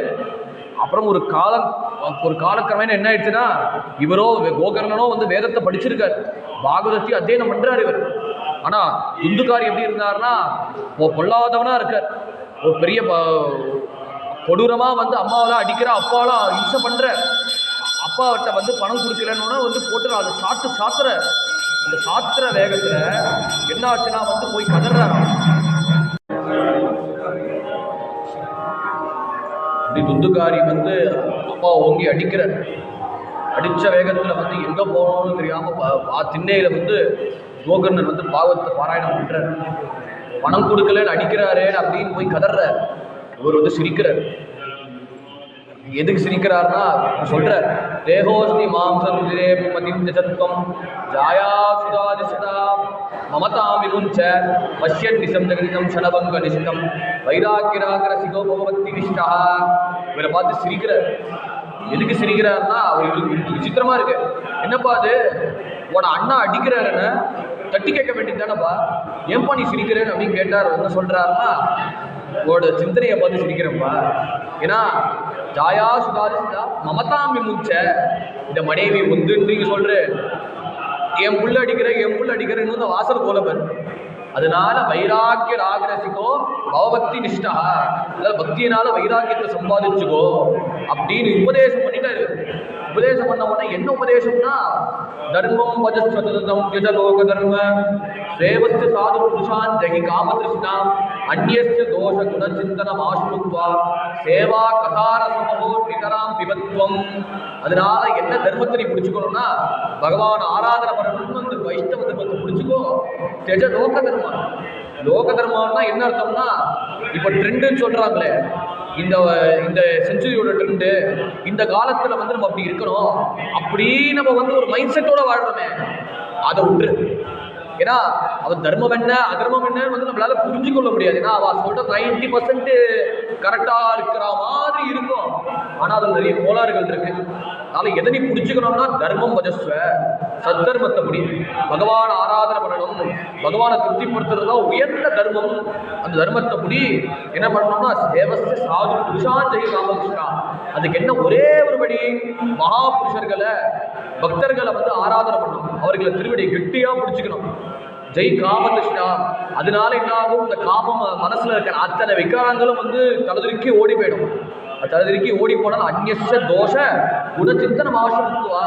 அது எப்போ ஒருத்தர் வந்து மனசுல இருக்கிற விகாரங்கள் தலதிருக்கி போகுமோ, பொறுத்தியார் கரெக்டா பண்றா பொறுத்தியார் தப்பா பண்றான்னு அந்த ஒரு பேத புத்தி போயிடும். சேவா கதார சமோடி தராம் விபத்துவம். அதனால அந்த பகவானோட கதையை பிடிச்சுக்கோன்னு அப்படின்னு பாகவத்தை பிடித்தார். இதை பார்த்தார் ஆத்மதேவர், ரொம்ப பெருசா இருக்கேப்பா, 18,000 ஸ்லோகத்தை நான் எப்படிப்பா படிக்க பாராயணம் பண்ண முடியும்? அதனால என்ன சொல்ற, ஸ்ரீகிருஷ்ண மாபணியமும் தசமஸ்ய பாட்டா. அதனால 10 பாகவத்தை வந்து யாரால படிக்க முடியலையோ, வயோதிகரால வந்து ஃபுல்லா படிக்க முடியலையோ, அதுக்கு பாகவத்துக்கு சாரமான கிருஷ்ண கதையை பாராயணம் பண்ணேன் அப்படின்னு கோகர்ண சுவாமி வந்து கொடுத்தார். அதை கொடுத்து இவர் கிரகிச்சார். கிரகிச்சு நமஸ்காரம் பண்ணிட்டு அப்படின்னு எல்லாத்தையும் தியாகம் பண்ணிட்டு கண்ணை முடிந்து 10வது ஸ்கந்தமான கிருஷ்ண கதையை பாராயணம் பண்ணியே சுவாமியோட திருவடி அடைஞ்சார் அப்படின்னு ஆத்மதேவரோட முக்தி. இதுக்கு அடுத்ததான துந்துகாரியோ அப்பா காரகத்தை இறைச்சிட்டார். அதனால வந்து எப்படியாவது அம்மாவை வந்து டார்ச்சர் பண்ணியே பணத்தை வாங்கிய தீரணும் அப்படின்னு வந்து அம்மாவை வந்து கண்ணா பின்னாடி சித்திரவதை பண்ற, பணத்தை கொடு, பணத்தை கொடுக்கலன்னா உன் தலையை வெட்டிடுவேன், காலத்தை குடிக்கிடுவேன் அப்படின்னு மிரட்டுறான். இந்த அம்மா வந்து இவன் பண்ற கஷ்டத்தை தாங்க முடியாம யாருக்கும் தெரியாம ராவோட ராவா வந்து கணத்துல குதிச்சு ஆத்மஹத்தியம் பண்ணிட்டான். ஏன்னா ஒரு சங்கம் இல்லையே, இவ்வளோ மனசு வந்து குறுக்கு புத்தியோட இருந்தா. இப்படி குறுக்கு புத்தியோட இருந்ததுனால மனசு எப்படி போகும், எப்படியாவது இந்த கஷ்டத்தை நீக்கணும்னா வந்து உயிரை வந்து பறி கொடுத்தா போதும் அப்படின்னு ஆத்மஹத்தியம் பண்ணிட்டா இவர் தான் உயிரை. அப்புறம் அம்மா இல்லை, அப்பா இல்லை, வேற யாரும் இல்லை. அதனால மதுபானம் பண்ணிட்டு, அப்புறம் அந்த மாம்சத்தை சாப்பிட்டுட்டு, அப்புறம் வேஷஸ்திரியோட சங்கத்தை வச்சுட்டு அவெல்லாம் வீட்டுக்கு கூட்டு வந்தார். தான் கிரகத்துக்கு கூட்டு வந்து என்ன பண்ணான்னா, அட்டகாசம் பண்ணிட்டு போக வரவாளை வந்து பயமுறுத்திட்டு அத்தனை பணத்தையும் கொள்ளையடிச்சுட்டு ஒரு வந்து வாழ்க்கை வாழணும், 5 வேஷஸ்திரியோட வாழ்க்கையை நடத்தணும் அப்படின்னு பார்த்தா. இந்த வேஷஸ்திரியோ பார்த்தா இவனோ சொந்தமா சம்பாதிக்க துப்புள்ள, ஏதோ வந்து வெளியில இருக்கிற வந்து சாமானிய ஜனங்களோட பணத்தை திருடி வந்து எங்களை திருப்திப்படுத்தணும்னு இத்தனையும் பண்றான். அதனால வந்து ராஜா ஒரு வேலை வந்து புகாரிச்சா அவன் மாட்டுவான், நாங்களும் மாட்டிடுவோம். அதனால நாங்க மாட்டக்கூடாததுக்காக தன்னை காப்பாத்திக்கிட்டு என்ன பண்ணா, இவரோ தூங்கிட்டு இருக்காரு. தூங்குறவனை வந்து தண்ணி தெளிச்சு சித்திரவதை பண்ணி மல்லாக்கு கட்டி போட்டு 4 அடி அடித்து அப்புறம் வந்து நெருப்படுத்தி வாயில வச்சு இவனை சித்திரவதை பண்ணி கொலை பண்ணிட்டார். இந்த அவஸ்தையிலே இந்த மனுஷன் செத்து போயிட்டார். அந்த சமயத்துல கோகர்ணன் வந்து தீர்த்த யாத்திரை போனார். தீர்த்த யாத்திரை போகிறச்சே அப்போ வந்து அங்க இருக்கிற சொந்தக்கார யாரோ ஒருத்தர் தெரிஞ்சவ வந்து சொல்றார், அந்த மாதிரி அவன் வந்து கோகர்ணனை தரிசனம் பண்ண வந்தார். அவரோ இப்போ கயாக்ஷேத்திரத்துக்கு வந்தார். கயாக்ஷேத்திரம் பிரவேசம் பண்ண பட்சத்தில் அங்கே இருக்கிற ஒரு பக்தன் சொன்னார், இந்த மாதிரி உங்களோட அண்ணா வந்து கோகர்ண துந்துகாரி போய் சேர்ந்துட்டா, வீடு வந்து இப்போ வந்து பேய் வீடா ஆயிடுச்சு, அதனால யாருமே இல்லை அந்த வீட்டில், எல்லாருமே போயிட்டா அப்படின்னு கேட்ட உடனே, அண்ணா போயிட்டான்னு கேள்விப்பட்ட உடனே கயாசாதத்தில் வந்து பிண்டு பிரதானம் பண்ணிட்டார். பண்ணி திரும்பி ஆத்துக்கு வந்துட்டார். வந்த வேகத்துல அந்த சமயத்துல வந்து அவர் வந்து கண்ணை மூடிட்டு ஜபம் பண்ணிட்டு தியானம் பண்ணிட்டு இருக்காரு. அதை சுத்தி பார்த்தா ஒரே வந்து பயங்கரமான சப்தமா இருக்கு. பயங்கரமான சப்தம் இருக்கச்சு அங்க எழுத்தாப்புல வந்து பார்த்தா என்னன்னா வந்து திடீர்னு வந்து ஒரு ஆட்டு முகம் தெரிஞ்சது, வேற ஒரு ஆடு சப்தம் வந்தது. அப்புறம் நடுவுல வந்து பார்த்தா அடுத்த க்ஷணம் பார்த்தா வந்து யானை வந்தது. அதுக்கு அடுத்த க்ஷணம் பார்த்தா வந்து மாடு வந்து எருமக்கடா கடிச்சது. இப்படின்னு பார்த்தா சகித் பேசகா சகித் ஹஸ்தி சகிச்ச வைஷோபவ அப்படின்னு ஒரு ஆச்சரியமா பாக்குற. என்னடா அது திடீர்னு ஒரு க்ஷணத்துல வந்து பார்த்தா வேஷம் வருது, ஒரு சமயத்துல பார்த்தா வந்து யானை வருது, ஒரு சமயத்துல பார்த்தா வந்து எருமக்கடா வருது, அப்புறம் வந்து பார்த்தா திடீர்னு மழை பெய்யுறது, அப்புறம் திடீர்னு பார்த்தா வந்து நெருப்பு பத்திக்கிறது, அப்புறம் திடீர்னு பார்த்தா என்னன்னா வந்து திடீர்னு காற்று பயங்கரமா வீசுறது, அப்புறம் கடைசியில பார்த்தா ஒரு புருஷன் தெரியுது. இப்படின்னு பார்த்த உடனே அவர் பார்க்கிறார். யாரா அதுன்னு பார்த்தோம்னா அப்ப தெரிஞ்சது வந்தது ஏதோ பிரேதம். இவருக்கு ஆத்மா சாந்தி அடையல, ஏதோ துர்மரணத்தினால வந்து இப்பேற்பட்ட அவஸ்தைப்படுறது, ஏதோ என்கிட்ட தெரிவிக்கிறோன்னு வருது, ஆனா வந்து இதால தெரிவிக்க முடியலையே அப்படின்னு நினைச்சிட்டு இவர் காயத்ரி மந்திரம் ஜபிக்கிறார். அந்த ஜபிச்ச பலத்தினாலே வந்து ஒரு புரோக்ஷணத்தை பண்ணினார். பண்ண வேகத்துல அங்கேருந்தே வந்து ஒரு பிரேத புருஷன் கண்ணை பட்டார். அப்புறம் பார்த்து கேட்கிறார், யாருப்பா நீ யாருப்பா? அந்த பிரேத புருஷனும் கண்ணுலேருந்தே புதப்புதன்னு கண்ணீர் வருது. அப்புறம் சொல்றச்சே என்ன சொல்றார், அகம் பிராதா துதி யோஸ்மி துந்துகாரி நாமதா சொகியே தேவ தோஷேன பிரம்மத்துவம் நாசினம் மயா. அதனால நான் வந்து வேற யாரும் இல்லவா, உட சகோதரன் துந்துகாரி, உட பிராத்தா சொகியைவ தோஷேன, நான் பண்ண பாவத்தோட அவஸ்தனால இந்த பிரேதாவஸ்தையில நான் அவஸ்தப்பட்டு இருக்கேன். அதனால ஒரே வெப்பமா இருக்கு, ஒரே பசியா இருக்கு. நான் அப்படி சங்கடத்தை சொன்ன உடனே சொல்ற, அந்த பிரேதபாதையை நீக்கிறது தான்ப்பா நான் கயாஸ்ராதம் போய் பண்ணேன். கயால உன் பேர் சொல்லிதான் உன் கோத்திர சொல்லி பிண்ட பிரதானமே பண்ண அப்படின்னு சொல்றது. கயாசாத்த சதே நாபி முக்தினுமேன பவிஷ்யதி உபாய அபரம் கஞ்சின் தொம் விசாரியது சாம்பிரதம் கயாசாதம் சதே நாபி. நீ நூற்றுக்கணக்கான கயாசாதம் வேணா என் பேர்ல வேணா பண்ணுங்கோ, ஆனா முக்தினுமே ந பவிஷ்யதி, எனக்கு அதனால விமோசனம் கிடையாது.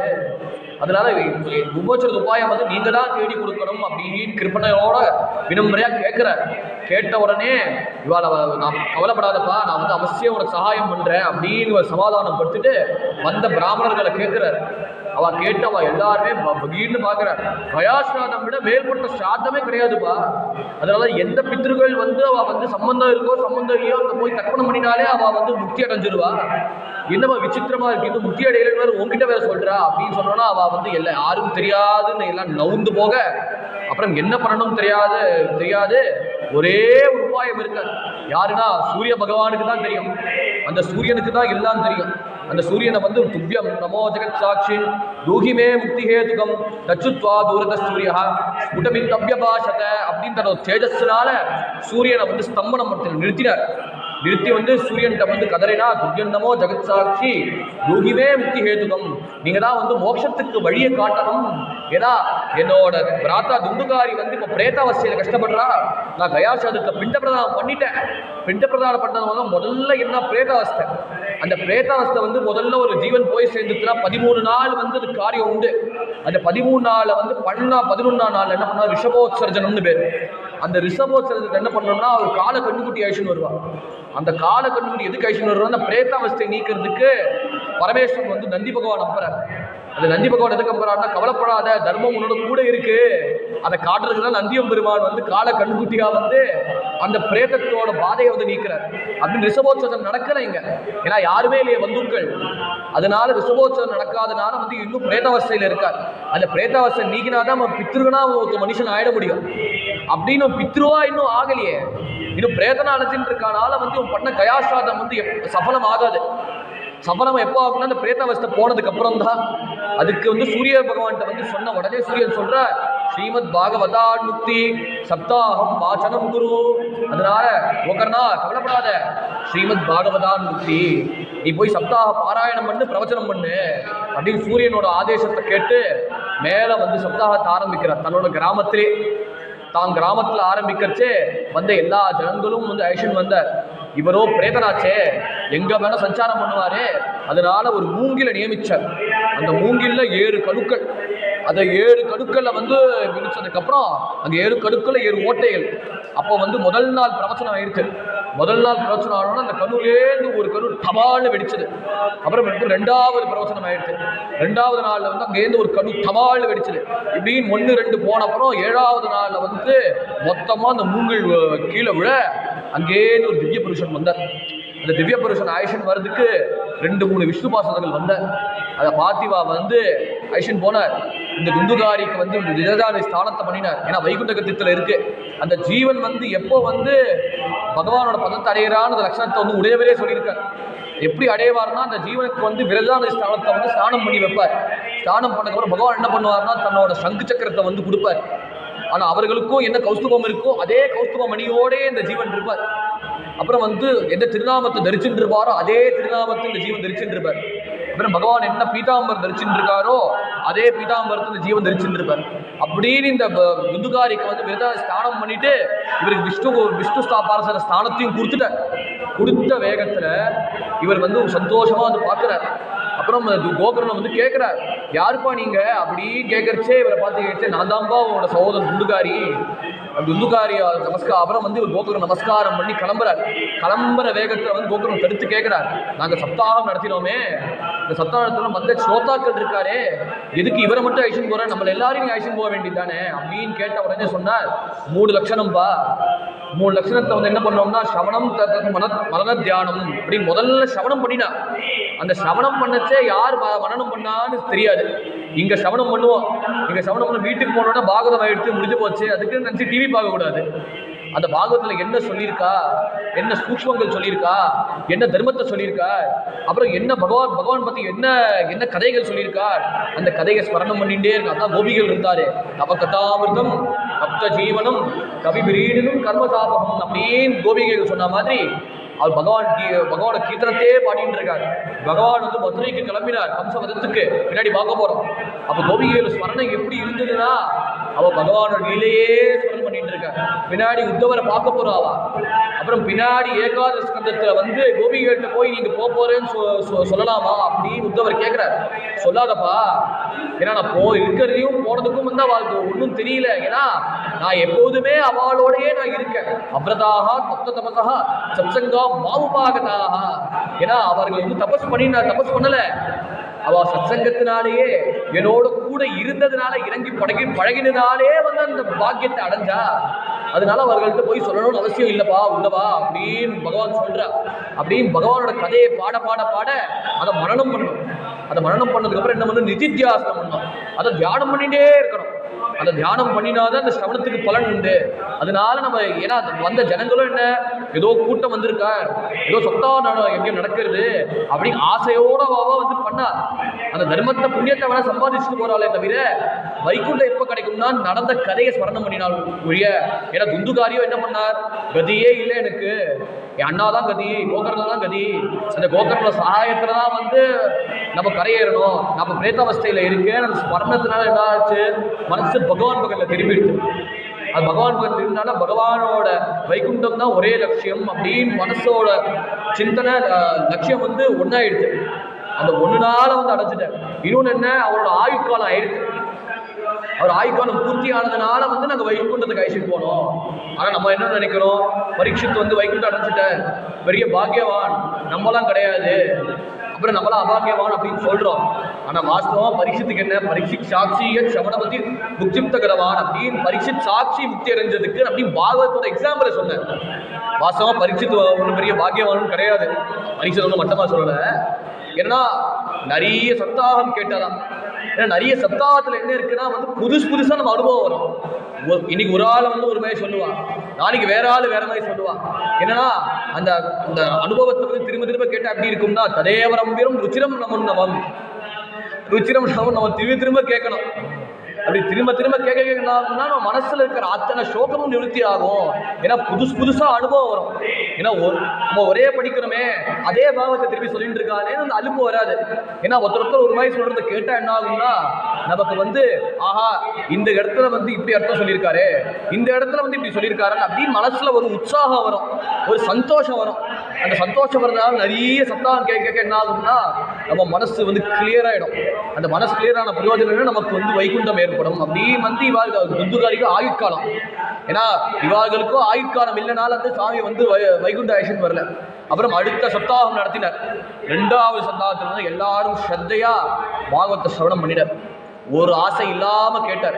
கேட்ட உடனே முதல் சப்தாகத்துல வந்து பகவான் வந்து நான் பார்சலுக்கு வந்துட்டார். 2வது சப்தாகத்துல வந்து பகவான் வந்து தானே வந்தார். தானே வந்து சங்கச்சக்கர கதாரியா வந்து தர்சனம் கொடுத்தார்.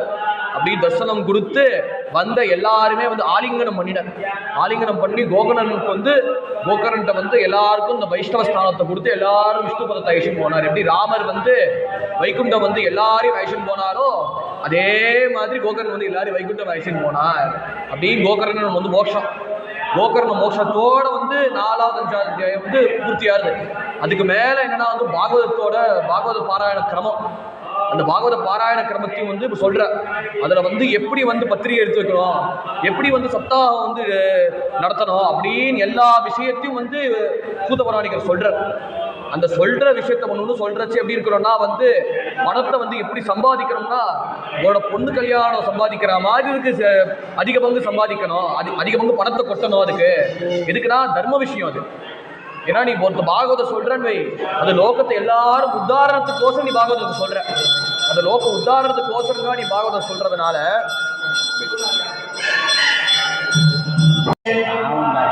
விமானத்துல வந்து சுவாமி வந்து ஐஷன் போயிட்டார். கோகர்ணன் எல்லாருக்கும் சாரூபத்தை கொடுத்தாரு. சப்தாகத்தினாலே மேலே சப்தாக இயக்கத்தோட விதிகள், எப்படி சப்தாகத்தை நடத்தணும் அப்படின்னு என்ன விதிகள்னா வந்து செலவு எப்படி பண்ணணும்னா ஒரு பொண்ணு கல்யாணத்துக்கு செலவு பண்ணுவியோ அதுக்கு சமமாக வந்து செலவு பண்ணணும் அப்படின்னு பாகவதம் இயக்கம். முக்கியமாக இன்னொன்று என்னன்னா வந்து ஒத்தா சொல்றோம்னு சொல்லுவீங்க, சொல்கிறவன் வந்து சிரவணம் பண்ணக்கூடாது, அவசரம் பண்ணுறது. அப்புறம் வந்து முக்கியமாக வந்து அது 7 நாள் விதியில் வந்து என்ன சொல்கிறோம், முதல் நாளில் வந்து இதோட பூர்த்தி பண்ணணும், வராக அவதாரத்தோட பூர்த்தி பண்ணணும். 2ஆம் நாள் வந்து கபிலோபதேசத்தை பூர்த்தி பண்ணணும். 3வது நாள் வந்து ஃபுல் நிருசிம்மாவதாரம் பூர்த்தி பண்ணணும். 4வது நாள் வந்து கிருஷ்ண ஜனனம் மேற்கு பாராயணம் பூர்த்தி. 5வது நாள் வந்து ருக்மிணி கல்யாணம் மேற்கு பூர்த்தி. 6வது நாளில் வந்து ஏகாதசி ஸ்கந்தத்தில் வந்து ஹம்சோபாக்கியான மேற்கு பூர்த்தி. 7ஆம் நாளில் வந்து பாகவத்தை வந்து சங்கராச்சாரியத்துக்கு பூர்த்தி பண்ணணும் அப்படின்னு சப்தாக கிரம விதி சொன்னார். சொன்ன உடனே பாகவத சப்தாகம் பூர்த்தி ஆயிடுச்சு. வந்த உடனே வந்து யார் வந்தாருன்னா முதல்ல அது முக்கியமான சுகர் வந்தார். நிகமகல்பதரோர் கடிதம் பணம் சுகமுகாந்தம் விபத பாகவதம் ரசமாலயம் ஊரஹோ ரசிகாக புகாக அப்படி முக்கியமான சுகாச்சாரியர் வந்துட்டார். வந்த உடனே வந்து யாராவது பெரிய மனுஷன் வந்துட்டாங்களே அவரை வந்து கொஞ்சம் பேச சொல்லுவோமே, அந்த மாதிரி சுகபிரம்ம வந்து கொஞ்சம் பேசினார்.